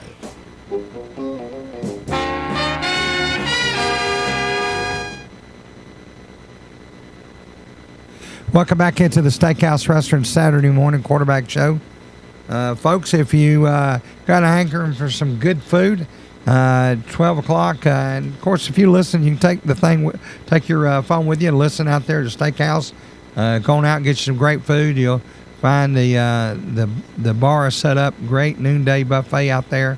I'm sure you'll find fried chicken, some other meats, variety of vegetables, a great salad bar, dessert, all of it at the Steakhouse in Hawkinsville. I want to remind you we're here each week from 9 to 12 as we take a spin around the state and get you caught up with scores, interviews, and highlights here on the Steakhouse Restaurant Saturday morning quarterback show. Of course, I want to remind you, too, the Hawkinsville Red Devils will be at home again this next week as they'll host Marion County, who is now 2-0 in the season. Look forward to that. Kickoff 7:30 from Bobby Gentry Stadium. Get ready to go back to the phone lines. Now on the line with us, Coach Sean Pender on the line with us, North Hall. Good morning, Coach. Good morning. How are you? Doing great, Coach. Glad to have you with us again this morning. Oh, glad to be on. Geez. Coach, last night, Dawson County, a good win, 40-7. As we can, let's talk a little bit about it, break it down, and tell us a little bit how it went. Well, it was a great team win. Right off the bat, Dawson County's defense started, pretty strong and held us, and our offense down a little bit in the first quarter, and we were able to punt them deep, and then our defense came up strong, and they ended up punting us. They had a punt, and they snapped the ball over the punter's head. We ended up getting a safety out of it, and after that, when we got the ball back off of the safety kick, we got the ball in good field position. We're able to capitalize with driving down on a touchdown. But overall, it was a great team win. I mean, special teams played fantastic, defense played fantastic, and then offense continued to improve and really had we had a good offensive explosion as well. Coach, tell us a little bit about your quarterback. Tell us how he's doing, and kind of give us a rundown of some of your other players on offense. Oh, Tanner Marsh is a special kid. He is exactly what you want in a quarterback. He has all those intangibles, the leadership qualities. He's the type of kid that you would follow, anywhere, and he knows, and all his teammates know that he always has their back, and then he has all the measurables as well. He's a very good dual threat quarterback. He can use his legs and his arm. He understands how to read defenses. He's a really good football player. Just 2 years ago, he was a linebacker and a receiver, and he just started playing quarterback a year ago, and he's did a great job. Last year he broke his hand after playing only 4 games and went over to the linebacker. Went over to play outside linebacker and played fantastic the rest of the year there. And this offseason, he worked real hard on his quarterback skills, and it's really paid off here. He's had, every time he's been out, whether it's the spring game or whether it was the scrimmage in these first 2 games, he's really performed extremely well. And he's already thrown for 6 touchdown passes on the year. He's rushed for another 3. So he's having a tremendous year. Coach, it's fun to get a kid like that. We had one here in Hawkinsville in 14 when we won the state championship. Kid played linebacker. He could play anywhere on the defensive front. He played a little bit in secondary. He was a fullback by trade, and he was moved to quarterback, and he did a stellar job at quarterback running the offense. Actually wore number 87 during his senior year. His shirt got ripped the first in the scrimmage before the season, and he went to 87, and he wore it all the way up through the championship game in the Dome. And of course, I'm talking about a kid by the name of Dakota Sloan. He also was a heck of a baseball player. Oh yeah, I bet. Yeah, those kinds of kids are special. I mean, you don't come across them very often. No, you don't. I've been fortunate to coach a couple of them in my time. Pierce County, I had Stetson Bennett, and now I have Tanner Marsh, and Tanner Marsh is just one of those kids. He has all those intangibles. Coach, even back in high school, did you see Stetson being this kind of guy? Oh yeah, without a doubt. There was never any doubt about what he could do. It was just whether he was going to get the opportunity or not, just because of his size. Right. But when it came to his ability, he's always had the ability to play and perform how the whole nation was able to see. Hey, Coach, I ran into a gentleman that's from your area down there, and we were talking. He told me where he was from. I said, that's where Stetson Bennett's from. He said, man, I've known Stetson Bennett since he was about 4 or 5 years old. And he said he has always been, going through elementary school all the way through high school, he was always the best at everything he ever did. And he was that competitive. It didn't matter what it was, playing cards or playing basketball, football, or baseball. He was the best at everything. Oh, absolutely. That kid was a awesome athlete. He was so competitive. He hated to lose.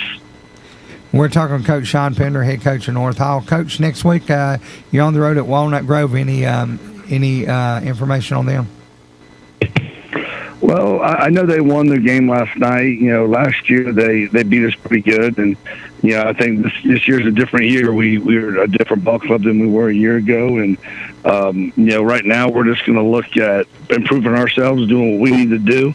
When it comes to Walnut Grove, we'll break down their film, but we need to make sure that we get better with what we do and make sure we take one game at a time. And this, every opponent we play, we're having the mindset of nameless and faceless. And as long as we improve on us and focus on us, everything will take care of itself. We've been talking with Coach Sean Pender, head coach of North Hall. Winners last night over Dawson County 40-7.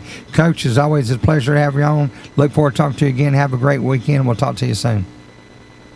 All right. Thank you. It was a pleasure being on. Take care. All right, Coach. Thank you.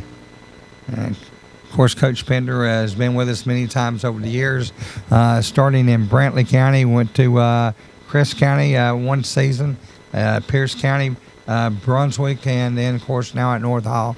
I tell you, he's coached them all.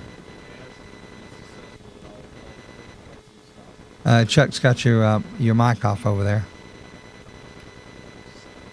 Yeah. And y'all threatened to do that to me last night. I tell you, standing on the Landa last night was really fun.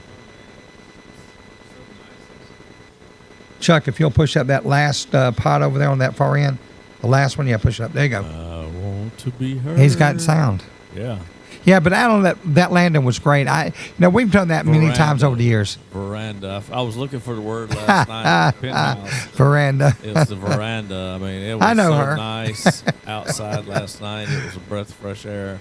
But we go right back up to 100-degree temperature. Absolutely. Back to the phone line we go. On line was now Coach Matt Lizotte, Richmond Hill. Good morning, Coach. Good morning, guys. How are y'all doing? Doing great. I feel blessed to be here and talking to all these great coaches. And I tell you, I feel like I'm walking in high cotton with all the ones we've had so far. Man, it's what an awesome morning. I mean, with that storm came through and really cleared it out, and we had beautiful weather last night, beautiful weather this morning. Man, you can't beat it. Coach, I went to pick up my partner that broadcasts the ball games with me, and I'm sitting there, and he has the news on and showed the weather, and the show next Friday at 99. I almost cried. I don't want no more of that stuff. I'm so tired of it. I'm so tired of it. Just trying to find answers and solutions to practicing outside, and it's a mess. But it's the hand we're dealt, so let's go figure it out. It beats the alternative. I know. Coach, last night Jenkins, a good win, 28-7. What can you tell us about it? Well, I tell you, it was senior night for us, and man, we played a lot of guys. I was super proud of our coaches. We got up early. We got up 21-0 on them, and we were driving in the second quarter to go up 28-0, and we did a pretty good sub, and man, those guys played, and we ended up not converting on that, and then we kind of had a lull there in the third quarter, and then we finished with a touchdown at the end and subbed everybody out, and try to, it's one of those situations, guys, where you try to put guys in the game and trying to keep that shutout, and maintain the integrity and all that stuff, and try to teach these guys some lessons along the way. You know, we don't have very many opponents on our schedule where some of our reserves are going to be able to get a lot of time because of the quality opponents that we're playing. And so, you know, we try to use this time to utilize it and teach these guys and show them the way and prepare them should their number be called in the future. Coach, a very good win for you guys last night. Next week, Creekside. Any early thoughts on them guys? Well, Creekside's a strong group out of very consistent group out of Florida, and so, you know, we're gonna go down. We're playing in a border bash, border war deal down with Georgia schools and Florida schools organized by Glenn County schools, and so you know, we played in it last year. Played against Baker County, Florida, and they were I think they were like a semifinalist team last year, and we had a pretty good showing against them, and so we just look forward to the high level of competition representing the state. And should be a fun night playing on Saturday. Coach, I got to tell you, your voice sounds a little bit deeper than it did the first time I called you, way back when you were in Aquinas several years ago.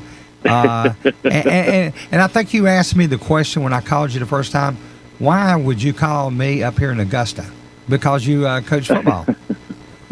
and that's the reason we do what we do. We love it.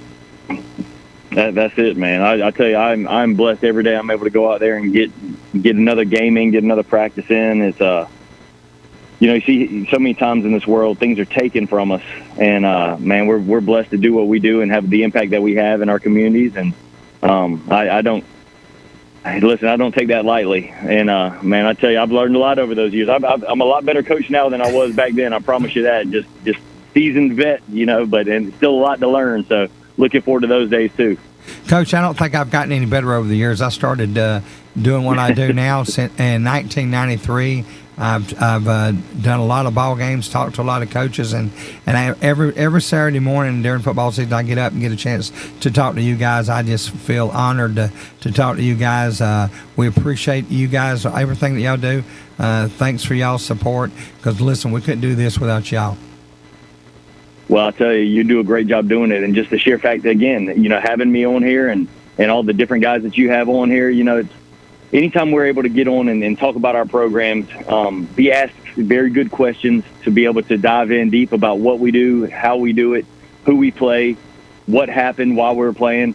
You know, it's great to have that platform, because a lot of times as coaches, you know, we're not really asked those deep questions. You know, people look at the scoreboard and they say, win, loss, check, go, move on. Right. And you know, there's a lot that goes into wins, there's a lot that goes into losses, and there's a lot of lessons learned along the way in both of those. And one thing that we established early on, that the fact that we do not try to embarrass anybody. I had a coach one time I chased for 2 or 3 years before I got him on, all because of some issues that supposedly was going on. And I told him then, and I've meant it, and we say it as often as we need to, that we're here to let you guys explain about your program and not pull anybody down. And you know, I also like to think that if you had a bad game and you come on, that you can laugh and have fun before you get off there, and hopefully make your weekend better. Well, I had one of my guys, one of my coaches. He was standing outside our football office, and I was walking off the field. And I got up there, and I could see, like, he was kind of exhaling, you know, like, man, we didn't play the best, you know, it is what it is. And I said, as I was walking down, I said, hey, man, I'm over it. So let's all get over it. You know, like we're moving on and we're flushing it. And so, you know, win, lose or draw, like the day is going to move on. It's time to go worry about the next opponent. And really, that's been my focus. So I appreciate you. I don't mind answering any questions, you know, but I sure do appreciate y'all's focus, man. It really is a breath of fresh air coming on here. Coach Matt Lizotte, head coach of Richmond Hill, winners last night, 28-7. Coach, as always, it's a pleasure. Have a great weekend. We'll talk to you soon. Thanks for having me on. Build Anytime, Coach. We'll take a break. You're listening to the Steakhouse Restaurant Saturday Morning Quarterback Show right here on the XL Sports Network.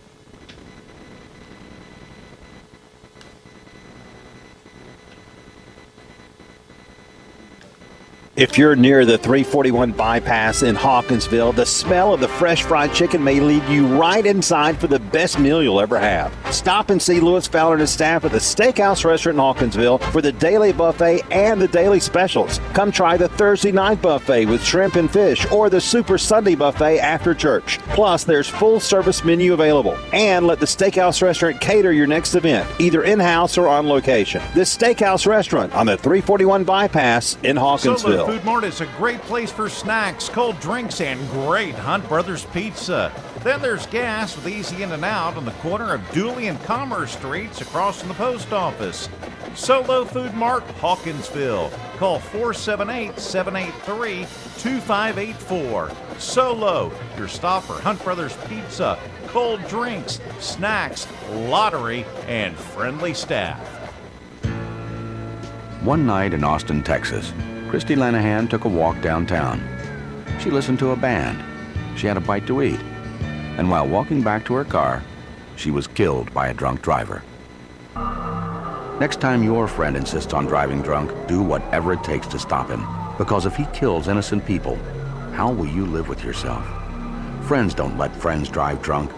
An appeal to intervene from the Ad Council, the Department of Transportation, and this station. I walk the mean streets of Atlanta in a police uniform.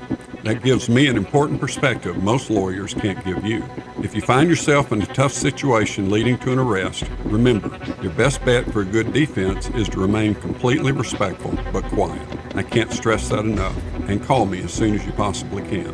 I'm David Venable. Call me. The big city lawyer with small town charm. David Venable, attorney at law. Broad Street, Hawkinsville. Call 478-783-2825.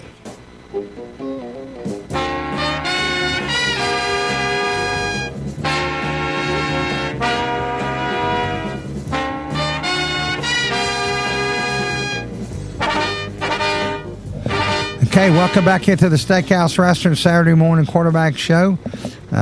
Remind you we're here each week throughout the course of the season. 3 hours, the fastest 3 hours in radio. Come to you live from the Dave Venable Studios in downtown Hawkinsville.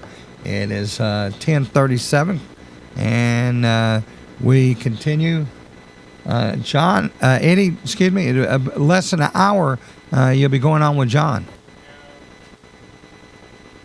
Sorry about that. Yeah. A couple of games that have already been played, I wanted to ask his opinion. I really want to see what he thinks about the Utah-Florida game.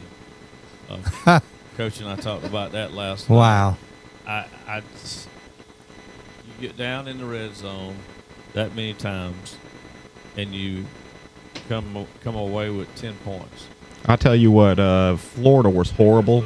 Nebraska was horrible, and Georgia Tech was horrible. I think they all should have a playoff to see who goes out first. Yeah,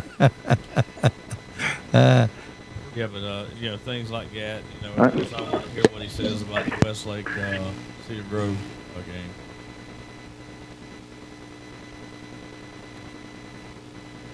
And back to the phone lines. We go on line with us now, Coach Josh Lovelady, head coach at Mill Creek, winners over Archer last night, 42-7. Good morning, Coach. Good morning. Thank you for having me on. Coach, glad to have you with us. Last night, game with Archer, you guys come out on top 42-7. If you can, break it down for us and give us a little bit of the particulars. Yeah. Well, last week, we kind of going into Norcross. We went out there and had like 350 yards rushing and went through the ball 6, 7 times, but that was kind of in football, you got to deal with a lot of elements, a lot of situations. Last week was, the heat element was a big issue. We were in the gym a couple days, we had to cut practices. So we kind of said, let's go and just run the ball a little bit. But then after that, on Sunday, we kind of said, hey, we need to have more balance. We need to we got a new quarterback this year, very talented, Shane Throgmartin, and some new receivers that we're replacing. So it was intentionality as far as let's get our passing game going. So Shane had a great night. I think he only had 3 incompletions, 26 out of 29 or something like that for 275 yards. So it was almost a flip of the page. But that's what we were kind of mentality offensively. Defensively, think held them to 130, 40 yards. They were very explosive. Throwing the ball, Coach Monte Williams over Archer, they sling it all over the place. So we got it done last night, and we're headed into the off week, which is much needed. Coach, the heat was brutal for everybody last week, and I know in this area we talked a lot with the different coaches that some of them went at 5 o'clock in the morning so they could do their regular workouts and pads and stuff like that, and then others, of course, with the heat and humidity we had to be in shorts. They done that in the afternoons, and some had success with both of them. Mm-hmm. Yeah, that was a big decision last Sunday. And what I mean, the Sunday before that hot week, because you kind of like, okay, we start school in Gwinnett County at 7:20, so that, really you're in class at 7 a.m. That means we had to probably get them up at 4:30, start practice at 5 o'clock. That was an option, and then the other option was to go into gyms, and you limited but throwing the ball there. I just felt like us changing our schedule, our routine for sleep. You got to trust teenagers to go to bed. Go up. We felt like being crisp and trusting our kids and saying, let's go in the gym. Let's stay on our schedule as far as afternoon practices. Limit the change or whatever it may be as much as we can, and that's what we did. But it was definitely a issue, that's for sure. Coach, of course, next week you got the week off. How will your schedule change for next week? I know different coaches handle it in different ways. How will y'all approach the off week? That's a great question. I meet with the leadership council, and we talk about, where we at, where I think as a head coach, but also internally our leaders, how banged up are we, how rest-wise. When you talk about we were in the Corky Kell first week, which is a Saturday night, and, got home at 9 o'clock, coaches-wise as well. We've been 20 out of the last 21 days doing, activities with the kids. So I wanted to, we've been having good practice, quality. I think, so we decided to give them Monday and Friday off. That allows for kids to have a break, but also if they want to go out of town, maybe go to some visits, some college visits. It's tough to go to do some of those things. And so we'll get after it Tuesday, Wednesday, Thursday. And we got Cedar Grove coming up, which is a huge challenge, and then Parkview, and it just keeps on getting better as far as competition. But we're going to get Monday and Friday off, but do it over a couple hours on Tuesday, Wednesday, and Thursday. Coach, I tell you what, you mentioned a little bit there, and one thing when I looked at y'all's schedule, it's not just the great teams. What a bunch of great coaches you guys faced during the course of the season. Yeah, I believe in iron sharpens iron, that phrase, and I think when you want to if you want to go in the playoffs, you got to prepare for the playoffs, and the way that is playing non-region, going against good competition. Now, do you have the risk in football compared to maybe baseball or some other sports to where it's a physical game? We lost a couple kids. Our Cole Mullins, our middle linebacker / tight end, he was a 6'4", 245 Notre Dame commit. Lost him for 8 to 9 weeks in scrimmage against Grayson. So we lost a center last week to a knee injury. That's a very talented kid, too. So it's a risk reward, but I think as we developed over at Mill Creek at 20 years, you got to get that speed of play and realize, hey, get yourself ready for region, especially now that the state is such diluted, if that makes sense. I don't know if that's a good, fair term. Yes. As far as we got 5 teams in our region, if you screw up, you're not going to playoffs. We're talking with Coach Josh Lovelady, head coach of Mill Creek, defending state champs, winners last night, 42-7. Coach, as always, it's great to have you with us. Have a great weekend. We'll be talking to you in probably 2 or 3 weeks. Sounds great. Thank you. Have a great weekend. Thanks, Coach. Yes, sir. Wow. I tell you what, defending champs last year, heck of a season for them as they went 14-1. The only loss they had was during the regular season, 39-27 to Buford. But they ran the gamut through the playoffs and got the championship with a 70-35 win over Carrollton. And I tell you what, he's doing a heck of a job. Yes, Yeah. Yes, he is. He has done an outstanding job, and he's not afraid to line up against anybody. No, heck no. No, and listen, they've got a system in place, and they make it work, and they do a great job with it. Back to the phone line we go. On the line with us, Coach Danny Britt. Good morning, Coach. Coach, you there? You got Zachary right here, not Danny Britt. Well, he circled the wrong name, Coach. I was expecting Zachary. Coach Rico Zachary with us, head coach at Westlake. Winners over Cedar Grove last night, 46-41. Coach, it's a pleasure to have you on the show with us. And I tell you, what a win last night. What a great game between two great teams. Yeah, Cedar Grove's a good program, and I was going to say that first before anything else. Do a great job year in and year out. They know how to win. And it was a back and forth, two good programs. Coach, let's talk a little bit about the game last night. I mean, this was one that kept everybody on the edge of their seats all night long. Kind of break it down for us and tell us a little bit about how things kind of shook out. Yeah, I mean, I think the thing I see the most after watching the film and everything is that we found a way to win. I think that we've grown a lot in that department as a program, and something to be said about just finding a way to win. And we did that last night. A ton of mistakes. We came in and watched the tape. There's a ton of things to clean up, and that's a good and a bad. You got a lot of things to clean up, and you can win, and beat a team at that level, and still have a lot of things to clean up. So, Coach, if you can, tell us a little bit about your coaching staff. When I look at these successful programs, I look at a program that's going to have some great staffs. And if you would, tell us about some of your guys. The head coach, the whole program's only as successful as your assistant coaches. We've got a great staff. Coordinators do a Will Wright. Will's at Glen Academy to Westlake with me last year. Morris Mitchell with me at Phil Ricker.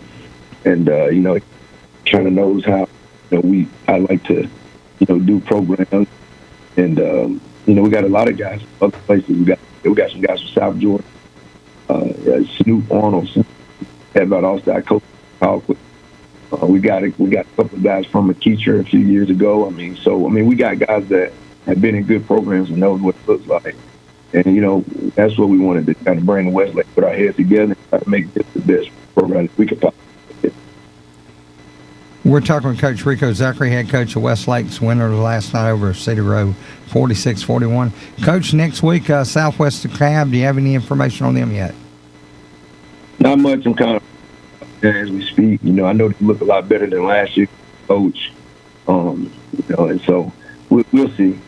We really worry more about us and trying to get us fit than we do the opponent right now. So.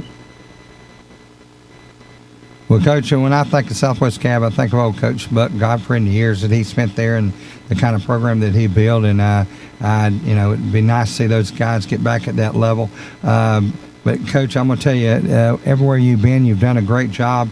You're doing a great job up there at Westlake. Want to wish you a lot of luck, continued success, and we expect to be seeing great things out of you and your program. Yes, sir. Thank you. Anytime. Coach Rico Zachary, head coach of Westlake. We're going to take a break. You listen to the Steakhouse Restaurant Saturday Morning Quarterback Show right on the XL Sports Network.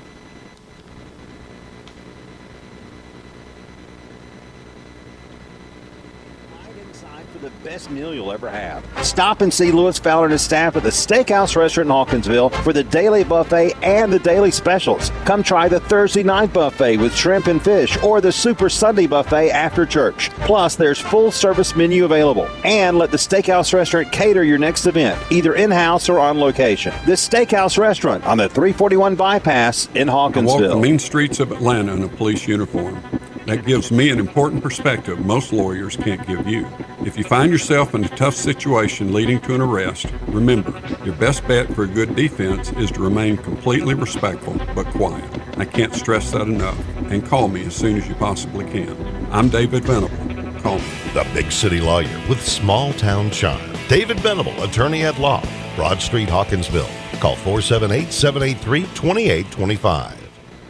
On Saturday, August 5th, Stephen Danielson watches his 12-year-old son David play goalkeeper for his soccer team. Ed Perry drinks with friends at a local bar.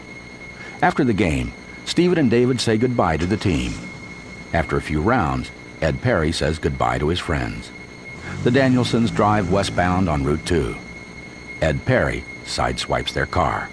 The Danielsons spin across the undivided highway and collide head-on with a 6-wheel truck. Stephen and David Danielson are killed. Ed Perry is uninjured.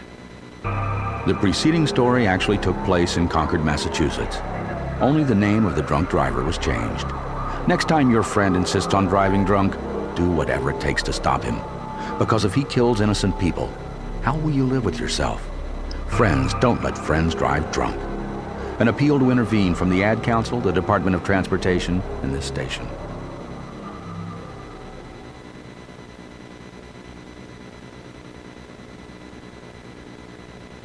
Solo Food Mart is a great place for snacks, cold drinks, and great Hunt Brothers Pizza. Then there's gas with easy in and out on the corner of Dooley and Commerce Streets across from the post office. Solo Food Mart, Hawkinsville. Call 478-783-2584. Solo, your stop for Hunt Brothers Pizza, cold drinks, snacks, lottery, and friendly staff.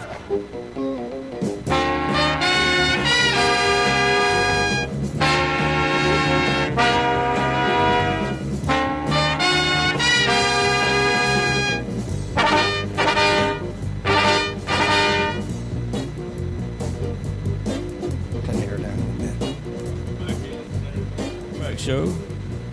Bruce Mimbs, Eddie McDaniel, coach, and Ken on the board. Welcome back in, as Eddie said. Glad to have you guys with us. We've had a lot of great coaches so far, and guys, we still got more to come as Chuck tries to get the next one on the line for us. Guess what, Bruce? Slippery Rock's got a football game today. Absolutely. Ranked 15th in their conference. I think next week I'll wear my Slippery Rock shirt. I'll make sure to get ink on the back of it. No, don't do that. That's Yeah, they're ranked number 15th in their whatever division it is they play. I don't know. I've looked. It's PSAC. It's Pennsylvania State Athletic Conference. Yes. Yeah, they've played in that league for years. There's some pretty good competition for them in that league. There's Indiana, Pennsylvania, there's California, Pennsylvania in there, and others. A very, very competitive league, no doubt about it. Remind you, we're here each week throughout the course of the season, 3 hours, 9 to 12. Eddie, coming up, traveling with John Nelson. I said rambling. That's Hawkinsville Dispatch and News. Traveling with John this week. Of course, you're going to look at the high school game of the week and then the college games. To me, the game of the week is, I was going to say LSU and Georgia Tech just to find out what Georgia Tech, but that game's been played. Georgia Tech won it. LSU, Florida State. Now, I know he's not going to want to talk about Florida State, but that, to me, is the game of the week. That's not saying it's the only game. I mean, you got Colorado, TCU. Everybody's anxious to see what Deion does. Clemson, Duke. Duke's a dark horse for the ACC. Northwestern, Rutgers. There's just a pile of games going on. And, Nebraska played Minnesota. Minnesota was picked. They did come out on top, but that was a good game to watch. It was a 13-10 win, which tells me there was a lot of defense played. Man, the brain trust on that side of this room is telling you, steam's coming out, the wheels. I wish I could had a diagram of what was going on. But it's not a big game-heavy weekend in college football. There are a lot of games, a lot of cream puffs. You're paying some of these younger colleges so they can play all year long. Mercer's playing Ole Miss. I'd love to see that game. Beautiful settings. A lot of games out there. Back to the phone lines we go. On the line with us now, Coach Jeremy Edwards, North Side. Oh, Coach, I'm sorry, Coach. I'm trying to get my paper. They kind of threw a curve at me for a second. Coach Jeremy Edwards, HOCO, and I apologize for that, Coach. That was a slip of the tongue. Big win last night over West Lawrence, 55-14. What can you tell us about it, Coach? Yeah, I mean, our kids came out and they did a nice job of coming out and executing the plan. We had some things we needed to clean up from the week before that, I think we shored up in this week's game, and we're just, keep chopping wood and excited to keep going on in the season. Coach, tell us a little bit about your game last night. Your offense obviously is playing at a high level right now. Tell us a little bit about it and what's making those guys click. Well, I mean, it really all starts with our quarterback. He's just playing so well, and he does a great job throughout the week of preparing for each opponent, knowing the ins and outs of what they're trying to do, and I think that his preparation goes a long way in his success. But he was, I think, 11 for 12 last night throwing the ball, and that's 2 games now. He's been near perfect in the completion percentage, and he knows where to go with the ball, and, he gets the ball to the playmakers, and he's got a lot of help with Ricky Johnson and Ricardo Tarver, Josh Henry. Obviously, last week we lost Cale Woodburn. For this week, he was knocked out in the Perry game, so we look to get him back, and when we get him back, I think we'll, the sky's the limit there.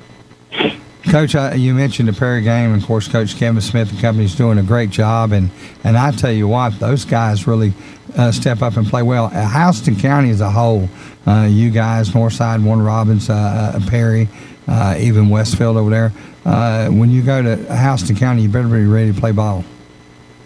Yeah, I'll tell you what, there's a lot of good football in this county. A lot of things for people to be excited about when it comes to football programs. Everybody has really done a great job. It's become very competitive, and so when you play in-county games like the Perry game last week, it's a standing room only, situation there, playoff-type atmosphere, and something that you hope for in a non-region game. And we'll get another one of those in a couple weeks with Warner Robins. We know that'll be a packed house as well, and so we like playing those games before we get tuned up for our region. Hey, Bruce, you left out one school there. It's undefeated Veterans High School. Veterans High School. You're right. I did. That one did slip past me. Yeah, my daughter's an alumni of Veterans. I'm an alumni of Warner Robins, so we're back and forth on that. Great football in Houston County, right? Oh, absolutely. And of course, I remember when this program started, I was working in Warner Robins at Dynamizer, and the program then under Doug Johnson. When that program started way back, and I tell you, those guys were, a lot of folks don't realize, very close to a state championship playoff game. I think it was like year number 2. They were, I think, in AA back then. Doug's my DB coach in 10th grade, and then he was my office coordinator 11th, 12th grade. Yep. Coach, your thoughts on you're in your second year at Houston County. Tell us your thoughts on where you're at right now and the direction in your program you feel it's going, and how close are you? Well, I just feel like we've got a great community over here on Highway 96. Our parents. Just the community, the businesses that support us, they do anything they can to help us, and that's been huge, along with our administration that does anything that they can to help us be successful. I like where we're at right now. We're always trying to get 1% better every day. I know that sounds cliche, but that's kind of our motto this year, is to keep chopping wood, and we're not where we want to be, but we got to try to get better every single week. And we got a tough road ahead. We've got some big opponents. Fortunately, we have them at home this year, so I think that's going to help us. But our region is just, the gauntlet, and we're going to have to get through those games and try to get a good placement in the playoffs and go from there. But I can't stop this interview without mentioning, you mentioned Coach Johnson. He comes by and sees me just about every Friday, and we missed each other yesterday, but he made sure he drew up the old wing tee buck sweep just in case I needed it yesterday. So we didn't need it, but I'm gonna file that one away in case we did. Way back in the day, I managed a place in Warner Robins called Register's Dynamizer, corner of Watson, and I'm trying to remember the side street there. But anyway, I worked there for several years, and of course, Doug stopped by a lot. J.D. Sessoms used to be in and out. Coach Finley from over at Warner Robins used to be in and out. A lot of those guys. I mean, listen, I was getting a chance to see all those guys way back at the very beginning of my career that started in '93. And I tell you what, I had a lot of fond memories of that community. Absolutely. Great guys, that you mentioned. It was cool. Last night we had Coach Johnson was at the stadium at Freedom watching.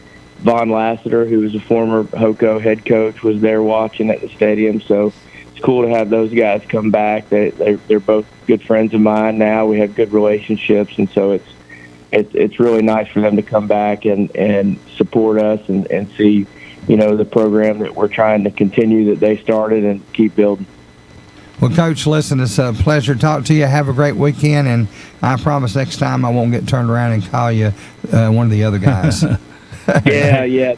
Don't mess that one up. We can't call us. I mean, of all things, never Coach, say that. Hey, Coach, if you remember, tell Doug Chuck Ferguson said, hey, Coach Johnson, I go back to the early to mid '80s. Great guy. Absolutely, I sure will. Coach, have a great weekend, and thanks. We'll talk to you soon.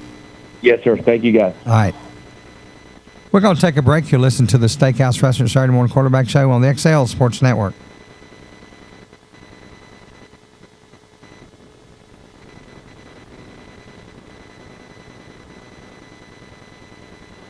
If you're near the 341 bypass in Hawkinsville, the smell of the fresh fried chicken may lead you right inside for the best meal you'll ever have. Stop and see Lewis Fowler and his staff at the Steakhouse Restaurant in Hawkinsville for the daily buffet and the daily specials. Come try the Thursday night buffet with shrimp and fish or the Super Sunday buffet after church. Plus, there's full service menu available. And let the Steakhouse Restaurant cater your next event, either in-house or on location. The Steakhouse Restaurant on the 341 bypass in Hawkinsville. For all your tax needs and IRS e-file in Middle Georgia, it's Lester's Income Tax Service at 99 Commerce Street, Hawkinsville. Call 478-783-1650. Best of luck, Red Devils. I walk the mean streets of Atlanta in a police uniform.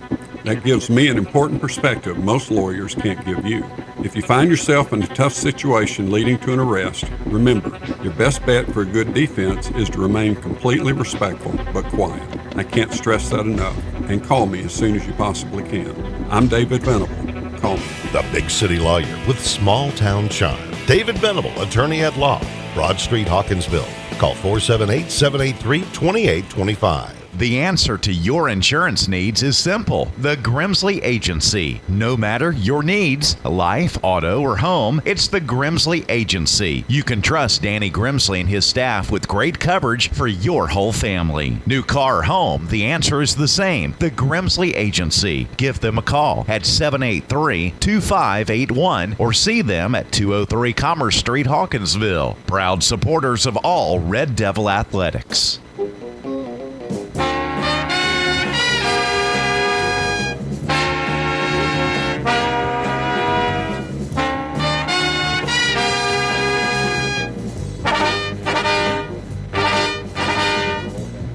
Welcome back into the Steakhouse Restaurant Saturday Morning Quarterback Show as we ride off of the horse again. Eddie, why did you not like that great music? I like it. I just don't like it here as much as I do. Well, I mean, okay. I forget you were in the band back in high school. Oh, can you imagine me in the band? No, but that's the musical choice. No. I was a leatherhead. There was no doubt about it. I was one of those guys that just absolutely loved practice. And ain't many guys that really love practice. As you got knocked out, they must have been practicing that on. The ones that love practice are people like Coach John Ford of Effingham County. Good morning, Coach. Hey, good morning. How are you guys doing? Good. We're talking about loving practice. I was one of those guys that really loved practice, and matter of fact, the old Baker Academy School was about a mile and a half out from where we at the old high school where we practiced at, and there was about 7 or 8 of us that would jog out there, jog back before practice, and then do it again after practice. Yeah, of course. I'm weird. I need to do that right now. Holy smokes, that's awesome. I've never enjoyed practice as a coach as a player. Oh, absolutely. I love practice. I wish I was young enough to do a couple more at least. Coach, glad to have you with us this morning. And my thoughts on that is old school. Not many kids have the same joy and the feeling that we did back then. Kids' mental aspects of the game has changed. It appears to be a lot over the years. Not to say they don't love ball, they don't love to play. It's just, when I grew up, starting in the 70s in high school, we played for the glory of our high school. Not many kids do that anymore.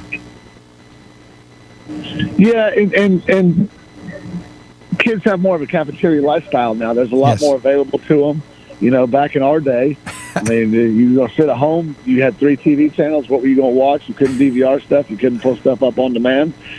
You didn't have all the information on the planet available to you in a device in your pocket. You weren't able to connect with people, all across the world if you want to from a device in your pocket. So, we were going to go outside and play sports and, be on teams because that was really all there was to do. And it's just a different world we live in. And, I don't think kids have changed. I just think society's changed around them, and given them more options. And I think parents have, allowed them to take the path of least resistance sometimes because they want to prepare the road for their kid instead of preparing their kid for the road. And I just think that's kind of where we're at societally. I don't think it's anything about the kids anymore. I think it's all about the way the world's changed around us. I know in the mid-'70s, Macon Mall was brand new. We live about 40 minutes away south of there, and going to the mall once in a while was a big deal. Now you travel everywhere. I mean, geez. Yeah, and you don't even need to go to the mall to get stuff anymore because you can order it off Amazon. It can be at your doorstep 2 days later. You never leave your house. Right from your phone. And that's what I tell my kids in my computer class. I say, Mom and Dad didn't have to leave the front of the TV. They got a smart TV. They can pull it up. They can order their groceries at Walmart. They can order some shoes from Amazon and sit there and relax. And heck, while they're at it, and go ahead and order a pizza and never leave the house. That's exactly right. So, we're more connected than ever, but I think our connectivity from human to human has really decreased. Absolutely. Well, Coach, tell us how things are going to Effingham County. Tell us about your game last night with Statesboro, and let's kind of progress from there.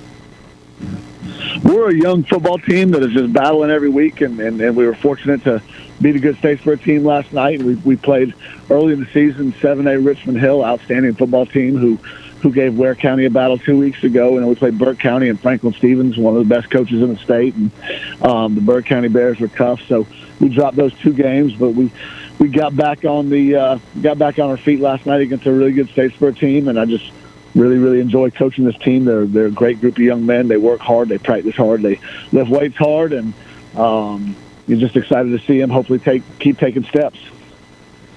Coach, tell us a little bit about the makeup of your team this year and how it's progressing and how you feel. How do you feel about where you're at this point of the season? We had 37 seniors last year, which for any size school, that's a big senior class, and so there was obviously going to be some new faces and some new places this year, and there were, and but we've got a great group of kids who've worked really hard since January, and so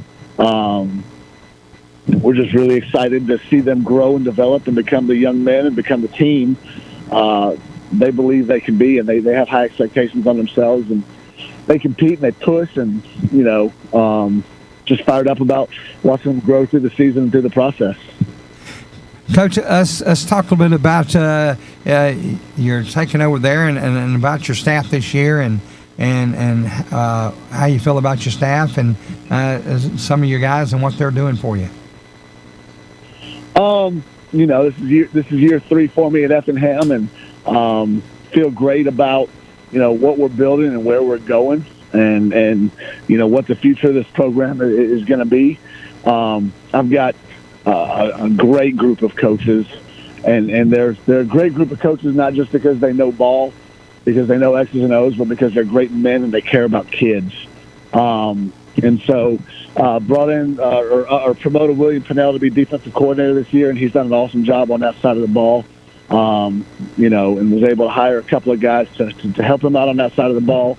Nick McBride and Dominic Genetempo, and Hunter Hutchinson and Nico Gugino, who's on that side of the ball already. They do a great job. And then our offensive staff, we've had some pretty good continuity the last 3 years. And so Austin Osmond, who's my offensive coordinator and offensive line coach, does an awesome job with that group. And Eric Dixon does a great job with the running backs, and Austin Schakowsky and Lennon Jefferson coach the receivers up, and they do a great job. And so we're really, really excited about it. And Jeffrey Lonan does our tight ends. And so great staff, got a great sub-varsity staff, and it's just a lot of fun to be around these guys every day. Coach, your early season schedule has been pretty tough. Richmond Hill, Coach Matt Lazat and that bunch over there, and then Burke County, of course, now taken over by Franklin Stevens after Eric Parker retired. I tell you, that's a tough way to start the season with those guys. Shoot, yeah, you're gonna get your nose bloody. You're gonna get in the fire and find some things out about yourself, and I like it that way. You don't learn anything about yourself by playing, lesser teams. You gotta get ready to play great teams when the weather's cold. So when the weather's hot, you got to push yourself and test yourself. And so, you play Richmond Hill at 7:30, and they have a lot of guys back. I think they got 15, 16, 17 starters back from a really good 7A team that played through the Region 1 gauntlet and played Lowndes and Colquitt and Camden and all those guys, and they played Ware and Coffee, and they're going to come over battle tested and punch us in the mouth, and we got to figure out how we're going to respond. And then Burke County, Eric Parker retired, and Eric Parker's one of the greatest men to ever do it, and a state champion, and built an unbelievable program in Waynesboro. And you're hoping they hire an idiot, and then you go on Twitter and you see they hire Franklin Stevens, and you realize, oh crap, we're gonna have to pack a lunch when we play those jokers, because Coach Stevens knows how to freaking coach ball, and so it doesn't get any easier when you go from Parker to Stevens, and so you're going to find out about yourself, and you're going to be tested, and you're going to be put in some tough situations, and you're going to have to bounce back when it doesn't go as way you want. And so, we created some adversity for our kids, and they did a great job responding. Coach, coming up next, Southeast Bullock. Any early thoughts on them? Yeah, Jared Zito. We crossed paths a lot when I was up in the metro area. He was at North Forsyth, and then Decula, and then Ola. So, there's a bunch of us Metro Atlanta refugees down here in Southeast Georgia that are happy right where we're at, and he's doing a good job. He's won the first playoff game in the history of that school. A couple years ago, they went 10-2, and so he's building a really solid program out there in Brooklet, and they're going to run the split back veer, and they're going to be tough, and they're going to be in 4-point stances, coming off the ball low, and so we're going to have great pad level and great eye discipline and read our keys and run to the ball and tackle. And then defensively, they're just going to be really, really sound. They're not going to do anything crazy. They're not going to do anything that, looks like something Jolie Dunn drew up on the back of a napkin in Starkville, Mississippi in 1999. It's not going to be, they're just going to be sound. They're going to take home blocks. They're going to run to the ball, and so they're going to force you to beat them. They're not going to give you the game. And as we know, more games are lost than won by mistakes and critical errors and poor situational football. And so we can't allow ourselves to get in that situation, because they're not going to give anything to us. So whatever we get, we're going to have to go take. We're talking with Coach John Ford, head coach of Effingham County Winners over Statesboro last night, 24-19. Coach, as always, it's a pleasure to have you on the show. Have a great weekend. We'll talk to you soon. Hey, you too. God bless, guys, and enjoy the weekend. Thanks, Coach. Coach Ford, and we got a couple more coaches to get in. Plus, so we got Coach Edgar Carson coming up in the last segment for John Nelson. As Chuck tries to get the other one on. Eddie, I tell you, we've had a jam-packed morning, a lot going on, and I tell you, these coaches got some great stories. They do. I'd love to sit down and talk to a group of experienced coaches.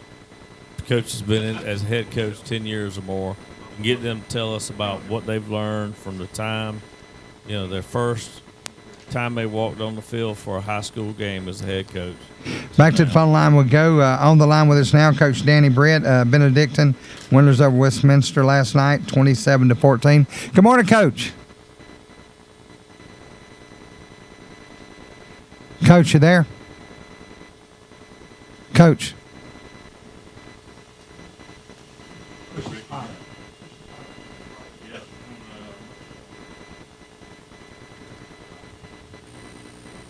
Coach, you ready? I'm ready. Can you hear me? Yes, sir. You were muted on my board over there. Oh goodness, I'm sorry. That's no. That's not you. That's my rookie board operator over there. Yeah, this is my first hour. Yeah, his first hour. I hate to say it. He was a coach. Hey, I was a coach. I'm not used to this electronic stuff. It's hard to teach us new tricks, buddy. I'm sure. I promise. I'm in my almost mid-50s now. You can't learn me this stuff. Oh Lord, Coach, thanks for being on the show this morning. Glad to have you with us, and what a heck of a ball game last night. Yeah, it definitely was. We came out and played well immediately, and just kind of fell into a lull. And I tell you what, Westminster did a heck of a job. They kept playing and fighting, and a lot of those kids were actually playing both ways, and it made it one heck of a football game. Coach, I got to warn you now. I got somebody that's probably recording this conversation for later use. A friend of ours, Coach Jonathan Guest, is listening. He wants to get a scouting report on this thing. I hear you. I'm sure, and I don't blame him a bit. Not one bit. So, I told him I didn't think I could get any secrets out of you. No, well, I have no secrets. There are no secrets. It's just it's how we play, and that's all we worry about. Absolutely. Coach, tell us a little bit about your team this year and what it looks like and, the future prospects as you look at your schedule. Yeah, definitely. We got a very good football team, we feel like. Still got to figure out, exactly the identity somewhat of it. But offensively, we led by Luke Cromenhall, who's a Florida State commit, and just a really talented guy. It hadn't all come together in the passing game yet. Last night, we felt like we were watching the film on the way back and felt like he made almost all the right decisions. And we were dropping the ball. We just were not. He was putting it on the money, and we were just I asked them if they were playing volleyball. I felt like we were just knocking it back down to the ground, trying to spike it. And so we got to get that together a little bit more. And then, defensively, we've got some guys that have played a lot of football and are doing pretty well. So, we feel like we can have a good team. We just got to continue to improve every week. And, of course, coming up, Ware County Coach Strickland and company, thank goodness for you guys. Y'all don't have to go down to his place. Definitely. We're glad to have them coming to us. It's going to be a huge game Friday night for sure. And thankfully, we're playing at Memorial Stadium, our home stadium. And it will be packed, I know, and it's going to be a huge game. I know they're very good. Coach Strickland does a great job. And, it's not our first rodeo. We've done this quite a few times now. So we'll be excited. Once we get all the work in, and we'll be excited to play it. I know the kids will be excited. I'm sure Ware County will be excited. It'll be a great game to watch, I'm sure. Coach, the health of your team, how are you? We're good. Thankfully, that was one of the bright spots after last night. We got out of it without any injuries. I know any major injuries, certainly. There's always bumps and bruises, but we feel good about it. We feel good about where we're at right now. We just got to, get ready and go back to work and get better each day. And, of course, we've had a great week of weather this week. Unfortunately, the weather forecast gives us another nasty day next Saturday. What changes have y'all made to y'all's schedule during the heat that we've had to put up with this summer? Yeah, it's been ridiculous, really. We went before school, it was 6 a.m. but once we got really into the full schedule of school, my administration doesn't like to do that. So we've had to adjust as much as we can and, work around that wet ball in all kind of different ways. And, of course, last week we had the hurricane coming through, so we missed Wednesday. But fortunately, we were able to get a practice in Thursday night last week. We've been talking with Coach Danny Britt, head coach of Benedictine Winners last night over Westminster, 27-14. Coach, always a pleasure to talk to you.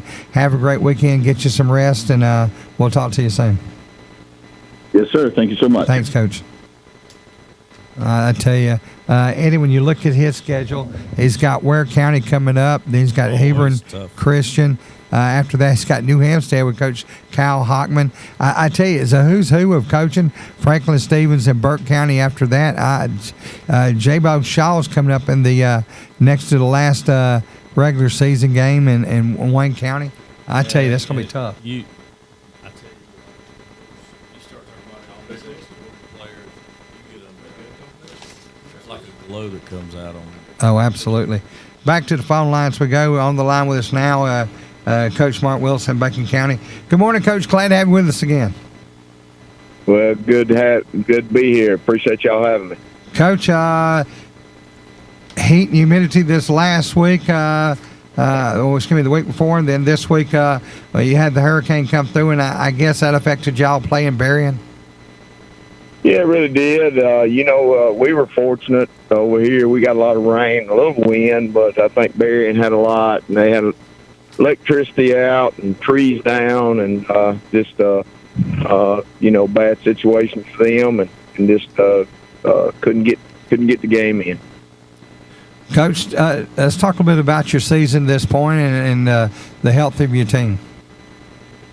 Well, we're healthy. We've started out with Lanier. They got a good program, and it was a good ball game, and we just had too many penalties, and we're still a little young and making mistakes, and so they were able to beat us. I think it was 17-7, and then we played Screven last week, and went over there, about a 2-hour trip, and I was able to pull off a win there.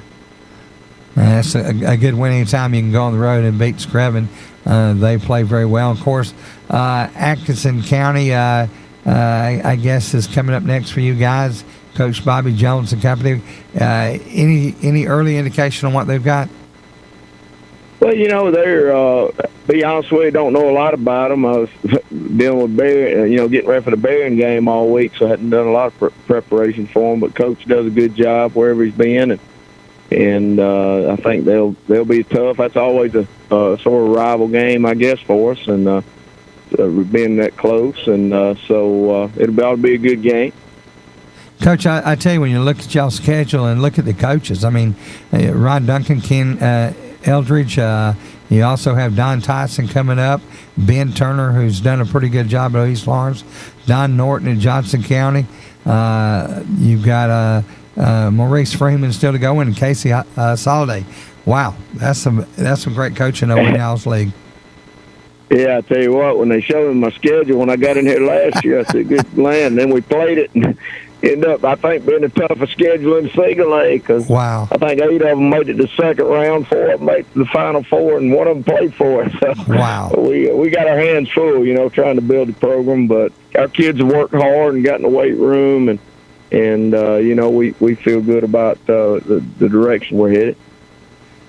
Coach, listen, it's always a pleasure to talk to you. I wish we had a little bit more time. We're kind of against the old commercial break, and want to wish you a lot of luck. We hope to be able to get you back on in a couple weeks if you'll have us. Yeah, that'd be great. We thanks for y'all having us, and just our prayers are out for the people that got through the storm, Berrien, and all those folks over there, and we appreciate all y'all do for high school football. Thanks, Coach. Have a great weekend. Thank you. Yes, sir. Bye-bye.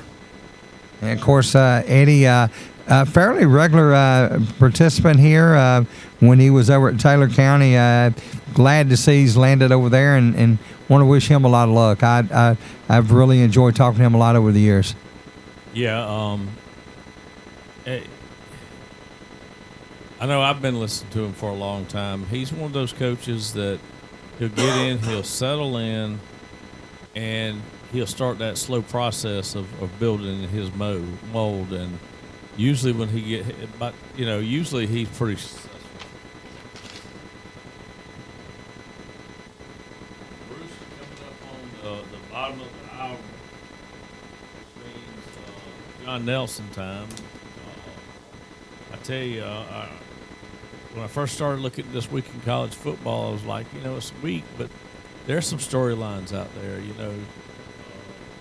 His take on North Carolina and South Carolina playing each other. Two quarterbacks that are have a record of being really good. Quarterback Kyle McCord's got. I'm sorry, wrong quarterback. Quarterback Drake Mayer of North Carolina has got North Carolina fans thinking of ACC title and possible playoff berth. South Carolina doesn't have too bad of a quarterback themselves. They got Spencer Rattler, so that's going to be a good matchup. Back to the phone line. On the line with us, Coach Edgar Carson, head coach of Lovejoy. Good morning, Coach. Hey, good morning. Coach, glad to have you with us this morning. Road trip down to Cordell to take on Chris County. What can you tell us? Great trip down there. We didn't get the results we wanted. We lost 14-15. I thought that it was a great game, well-coached team we played against. We just came up a little short. Coach, when you get in those kind of battles and that long trip, I tell you, it's tough. And when you play someone like Coach Lawrence Smith and the team that he's put together down in Chris County, those long trips seem to make it a little bit longer sometimes.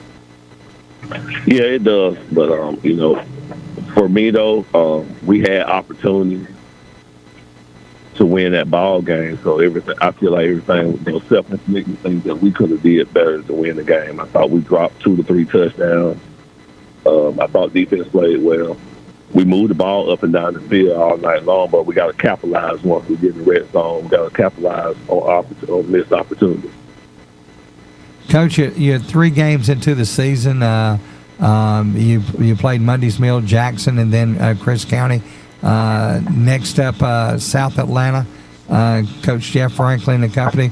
Any early indication of what they've got going on for them? I don't. I haven't watched any film on them. Last year, I thought they was a really good ball club. They had a very good running back last year.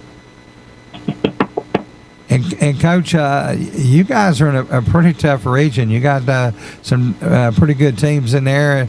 Woodward Academy, Rockdale County, Alcovey, Morrow, Forest Park, and Jonesboro. That looks like it's going to be a region you're going to have to fight for in that one. Absolutely. We graduated a lot of guys up front last year on both sides of the ball, all-state running back.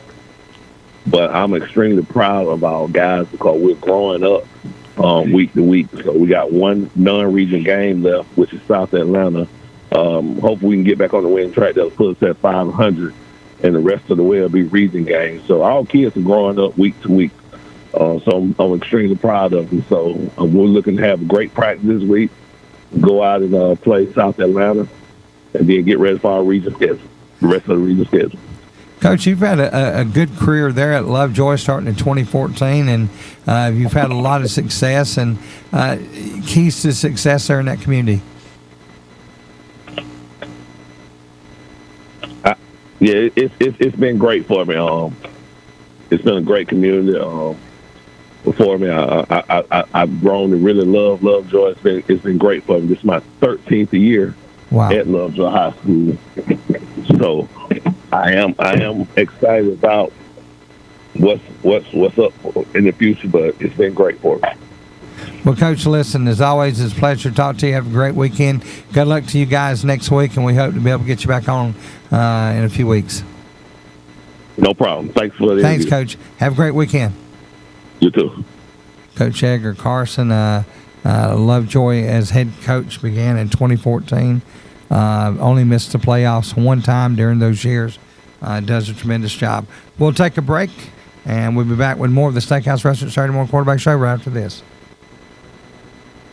If you're near the 341 bypass in Hawkinsville, the smell of the fresh fried chicken may lead you right inside for the best meal you'll ever have. Stop and see Lewis Fowler and his staff at the Steakhouse Restaurant in Hawkinsville for the daily buffet and the daily specials. Come try the Thursday night buffet with shrimp and fish or the Super Sunday buffet after church. Plus, there's full service menu available. And let the Steakhouse Restaurant cater your next event, either in-house or on location. The Steakhouse Restaurant on the 341 bypass in Hawkinsville. Food Mart is a great place for snacks, cold drinks, and great Hunt Brothers Pizza. Then there's gas with easy in and out on the corner of Dooley and Commerce Streets across from the post office. Solo Food Mart, Hawkinsville. Call 478-783-2584. Solo, your stop for Hunt Brothers Pizza, cold drinks, snacks, lottery, and friendly staff. One night in Austin, Texas, Christy Lanahan took a walk downtown. She listened to a band. She had a bite to eat. And while walking back to her car, she was killed by a drunk driver. Next time your friend insists on driving drunk, do whatever it takes to stop him. Because if he kills innocent people, how will you live with yourself? Friends don't let friends drive drunk. An appeal to intervene from the Ad Council, the Department of Transportation, and this station. I walk the mean streets of Atlanta in a police uniform. That gives me an important perspective most lawyers can't give you. If you find yourself in a tough situation leading to an arrest, remember, your best bet for a good defense is to remain completely respectful but quiet. I can't stress that enough. And call me as soon as you possibly can. I'm David Venable. Call me. The big city lawyer with small town charm. David Venable, attorney at law. Broad Street, Hawkinsville. Call 478-783-2825.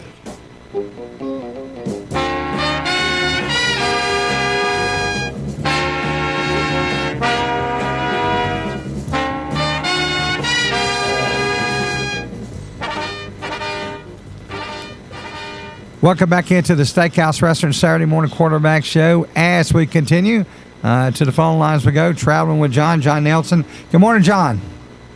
John is not traveling this morning. He is in Office HD.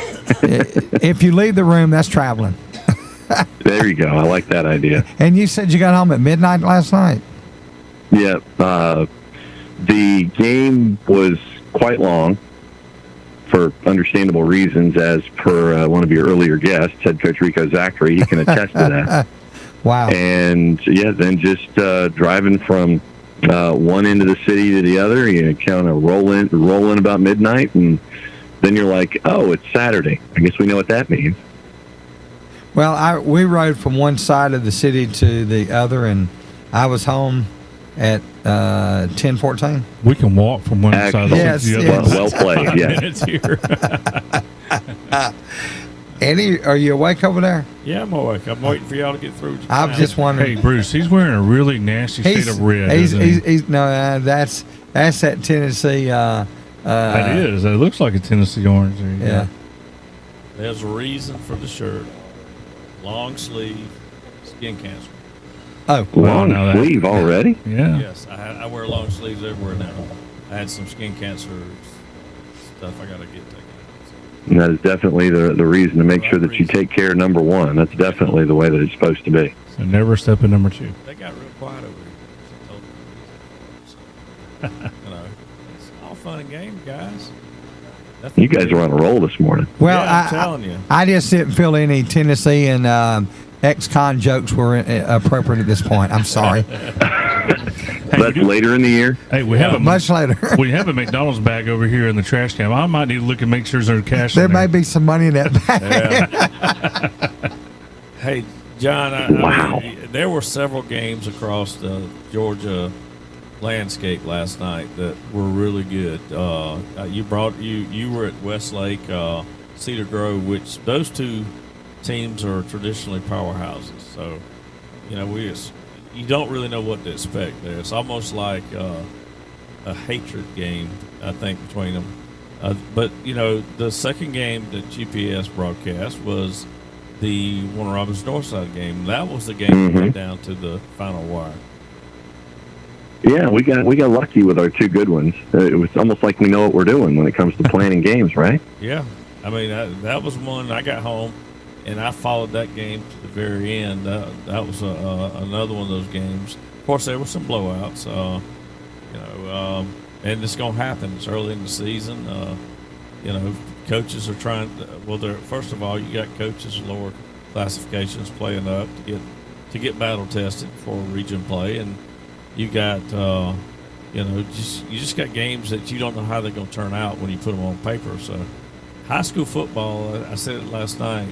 High school football. If you're wanting to watch some good football, you need to go plant your butt in a stadium somewhere and watch it and support the kids, because they're good games everywhere.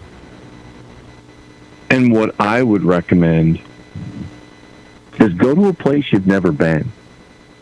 Go to a game you've never been to. If you're not attached, or if your team is on a bye, go to a place nearby.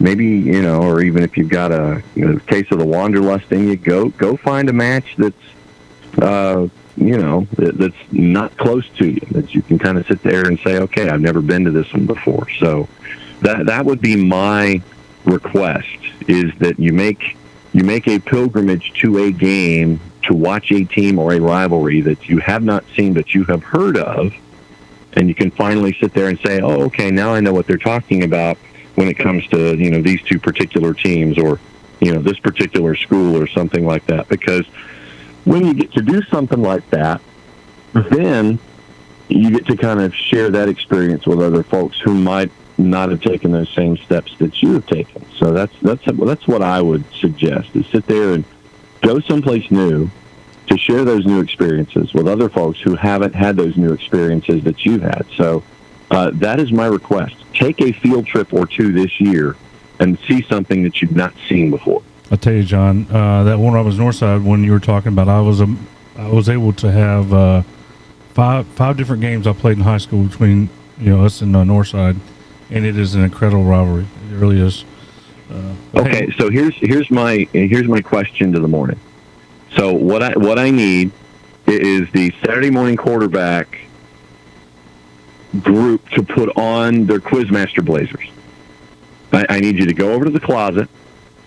I need you to grab the matching blue blazers.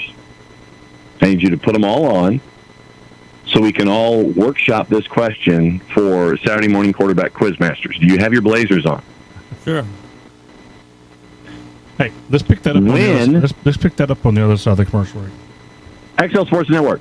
Solo Food Mart is a great place for snacks, cold drinks, and great Hunt Brothers Pizza. Then there's gas with easy in and out on the corner of Dooley and Commerce Streets across from the post office. Solo Food Mart, Hawkinsville. Call 478-783-2584. Solo, your stop for Hunt Brothers Pizza, cold drinks, snacks, lottery, and friendly staff.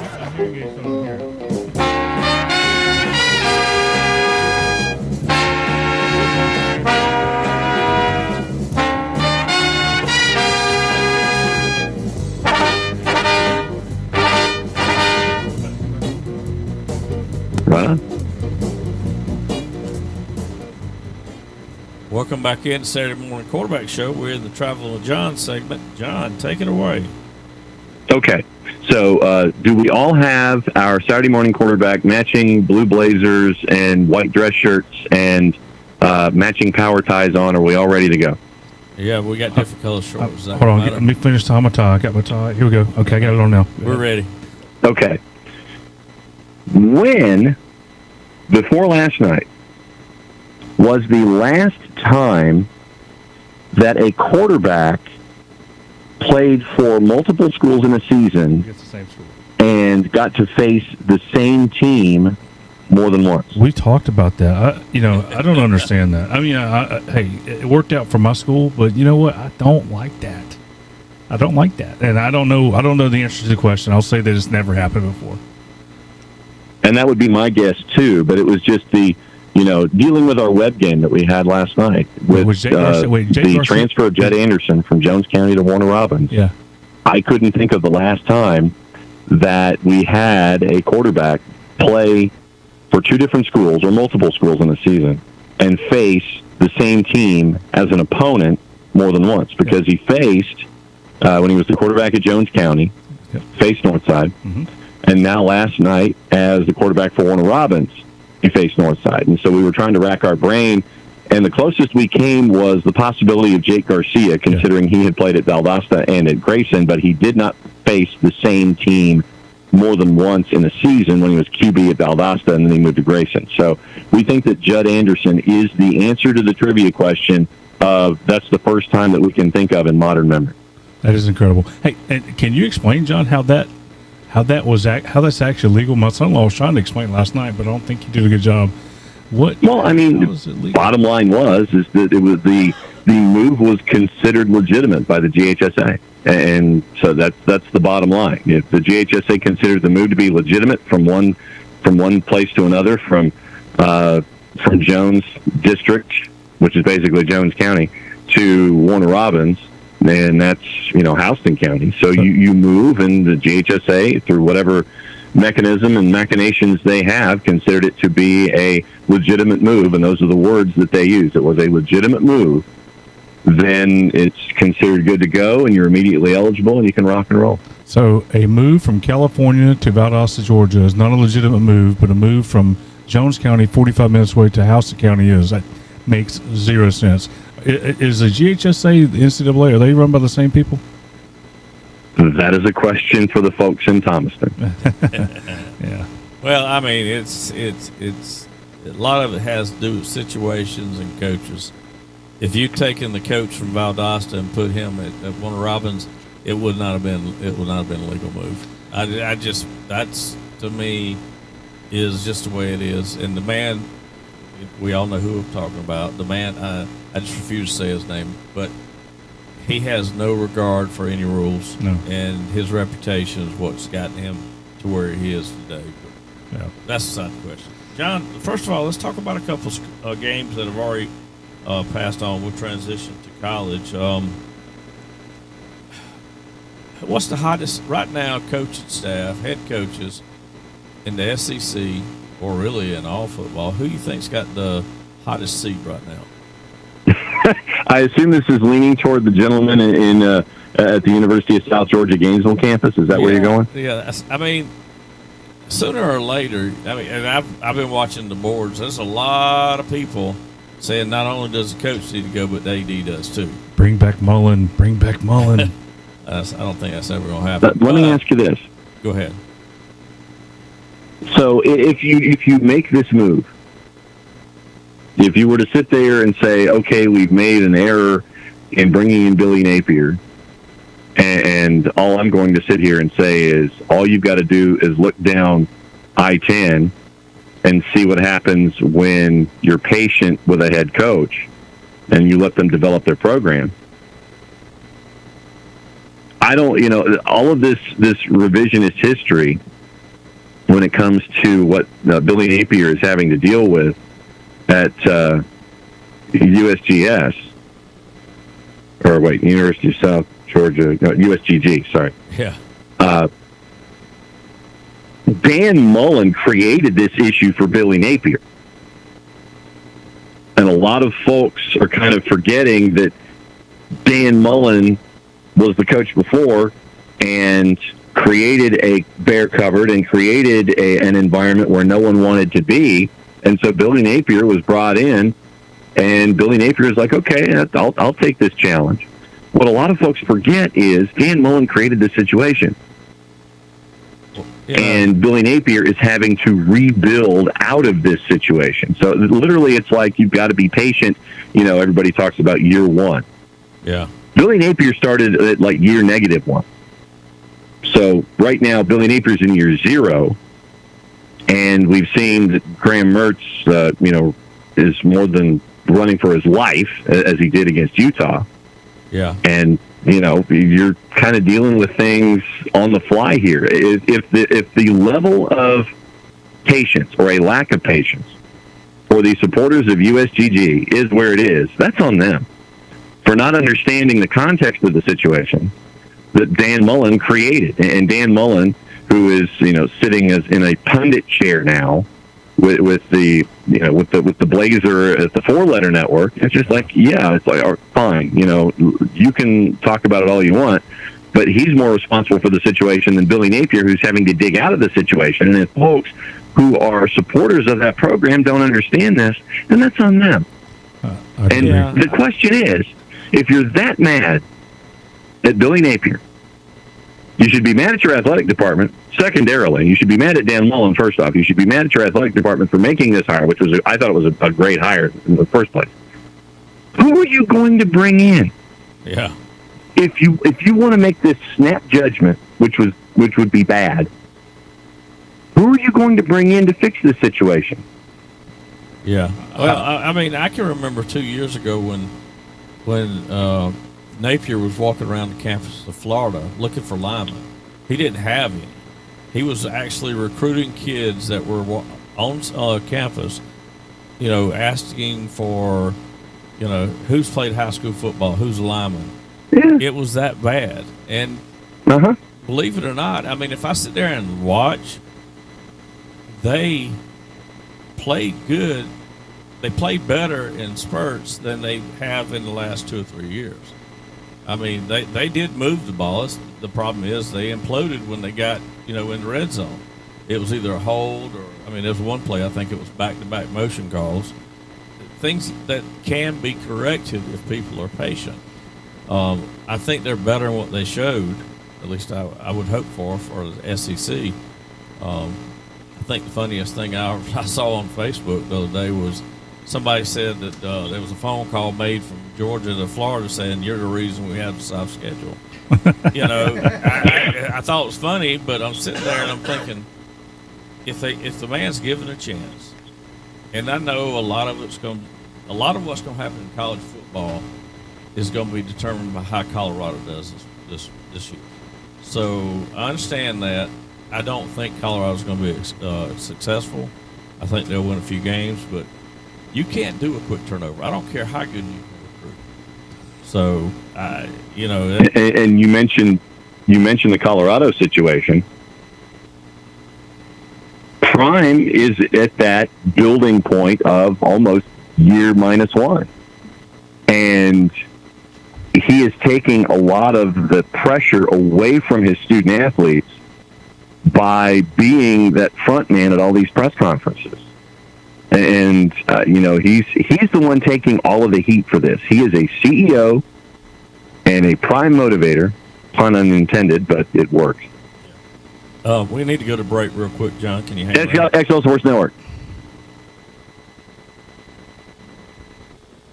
If you're near the 341 bypass in Hawkinsville, the smell of the fresh fried chicken may lead you right inside for the best meal you'll ever have. Stop and see Lewis Fowler and his staff at the Steakhouse Restaurant in Hawkinsville for the daily buffet and the daily specials. Come try the Thursday night buffet with shrimp and fish or the Super Sunday buffet after church. Plus, there's full service menu available. And let the Steakhouse Restaurant cater your next event, either in-house or on location. The Steakhouse Restaurant on the 341 bypass in Hawkinsville. For all your tax needs and IRS e-file in Middle Georgia, it's Lester's Income Tax Service at 99 Commerce Street, Hawkinsville. Call 478-783-1650. Best of luck, Red Devils. I walk the mean streets of Atlanta in a police uniform.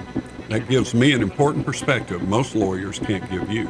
If you find yourself in a tough situation leading to an arrest, remember, your best bet for a good defense is to remain completely respectful but quiet.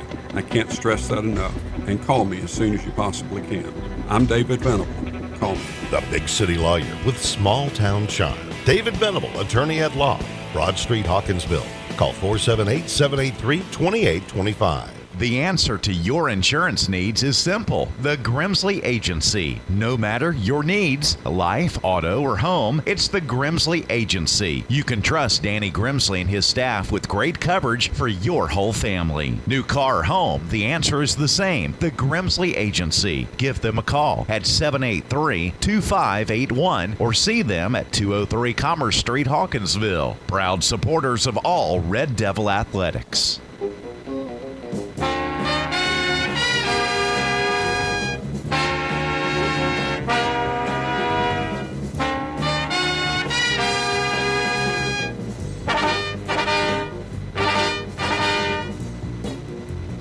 Welcome back in Saturday Morning Quarterback Show. We're traveling with John. John, we got about 7 minutes, so I'm going to cut it down to 2 games. If we have enough time, I'll drop another one in there. But the first game I wanted to talk about was to me, one of the, for this week, code game of the week. It's South Carolina Gamecocks against North Carolina Tar Heels. You got Drake. Do we know if the winning coach is going to have to sit in a chair and get dunked by Mayo?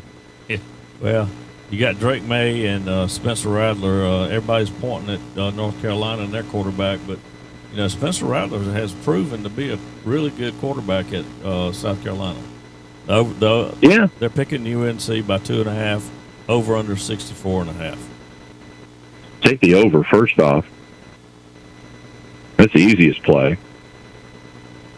And I like how they sat there and they're like, what we'll kind of do, we'll sit there and we'll go like, we'll go 2.5, just to drive people crazy enough, because traditionally 3 is a push in the eyes of the juice box purveyors. So they're like, no, we'll go 2.5 just to kind of see what people think. Yeah, I think I'm going to go South Carolina in this one. I am too. I think Spencer has that attitude.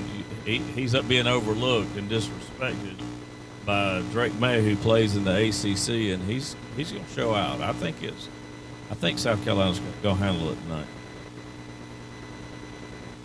So yeah, I'll take South Carolina and I'll take the over. Okay. Next game, and I know I'm going to have to get you to pull out some information, but my second game is LSU against Florida State. I mean, Florida State by 1 billion. Florida State by 1 billion. LSU's 2.5 points favorites. Over under is 57.5. Florida State by 1 billion. But Jordan Travis, end of discussion. Okay. Jordan Travis is, to me, this is going to be his year to prove that he's got what it takes to be a good quarterback. He had a standout. He himself elevated Florida State last year. This is going to be his year to prove, hey, I am worthy of being here. And Brian Kelly is going to try to continue to dance in a 360 camera to try to sit there and say, hey, look at me, I'm hip. I'm down. I'm trendy with the youngins of today. Nope. No. I think he's instead. I think if there was a way he could get out of that contract and go back to where he was, he'd do it in a heartbeat, but that ain't happening. No, I don't think so. I don't think he'd go back. Well, you never. He's got talent. He's got talent. LSU never had it. He'll go to the adult table on a Saturday afternoon. That's where he'll go. Well, I think the issue is he has talent, but there are certain schools, and yes, it was Notre Dame, but there are certain conferences that there's such much of a high expectation. You have heat on you all the time, and the SEC is one of them. I can name some schools, yes, Texas, Alabama, Georgia, Clemson, you name those schools, USC, the boosters expect winners. The SEC as a whole, unless you're Vanderbilt or Mizzou, they think they can win. Your school's supposed to win. You're talking about Jordan Travis. Chaz, I guess he sees him around campus sometimes. He said, looks like he's gained some weight during the off season, which, training table, baby. Yeah. A little bit of weight room action going on. I got a story about a lineman we had at Hawkinsville. He got drafted. He got signed by Georgia Tech. And you know how it is. You've been playing sports, playing football or baseball or basketball. You play year-round. Senior year, you actually start losing weight because you don't have enough time. You're burning so many calories that you lose it. My son went from 225 his junior year, by the time he graduated, he was at 185, and he was a lineman. Well, we had this lineman from Hawkinsville go to Georgia Tech. They were talking. They saw film and everything. He was walking a hallway up there, and one of the coaches walked by and asked him his name. He told him, and he said, "Well, you're one of my receivers, right?" He said, "No, I'm a defensive tackle." The guy was like 6'5" and weighed about 185 pounds. He'd lost so much weight. So the next time there was a friend of his up there that got there the year before. He was walking around with 15,000 calories in a milkshake, trying to build up some weight. I mean, it was hilarious. But yeah, I mean, you can put on 10 to 15 to 20 pounds, and if you do it the right way, it's not going to hurt you. We saw last night on Friday Night Football, there was a couple of tall quarterbacks that I know I saw one of them the year before when he was at Peach. He's put on about 20, 25 pounds, and he's actually starting to fill in his frame. Yeah, they've got that junior tackle at was it Westlake, who's 6'5", 335. Yeah, 6'8", 335. Yeah, he'll get to 3.5 spins by the time he gets to the next level. Yeah, I mean, there's ways of doing it the right way. But one last one, and it was kind of hard to pull out some games, but next one I got, I'll throw it in there, is Clemson and Duke. You know, Clemson's picked by 13, over-under is 55.5, but people keep throwing Duke out there in the ACC saying they're dark horses. No. Okay. Well, I've got to go. What's Slippery Rock doing today, Bruce? Bruce stepped Slippery out. Rock is playing. They're ranked 15th in the conference. And if you give me a second, I will tell you. While you're looking at that up, Duke's schedule last year was pretty good. The schedule flipped this year, so it's not going to be as friendly this year as it was last year. Yeah. I mean, it's I've got to go Clemson, and I've got to go Clemson with a large margin today. The Rock is hosting Wayne State today in their opening game, and Bruce is he's going to go home and watch it on TV. He's already talking about wearing his the Rock, as he calls it, T-shirt next week. Of course, it is the Rock, because again, no one escapes the Rock. We know this. Okay. Real quick, got about a minute. Where y'all going to be next week? We are going to be on air. We are going to be at North Gwinnett and Parkview. So we'll be at the Big Orange Jungle for all of the intrigue with Eric Godfrey, who was the head coach at Parkview, now the head coach at North Gwinnett. Joey Sturdivant comes home, and he's the new head coach at Parkview, so it'll be interesting there. And it looks like our web game is going to be an 8 o'clock kick, Sandy Creek and East Coweta at gpb.org/sports. Chance for another good weekend for GPS. We appreciate it. We appreciate it, John. We're going to wrap it up now. Appreciate you spending time with us, and we'll get back with you next week.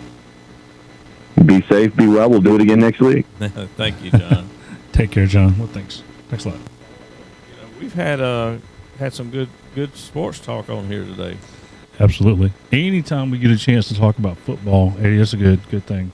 I tell you, I've looked forward to this. You know, I do watch the Braves. I watch my Red Sox. Unfortunately, I've had to put them on the shelf over here because we're just not there.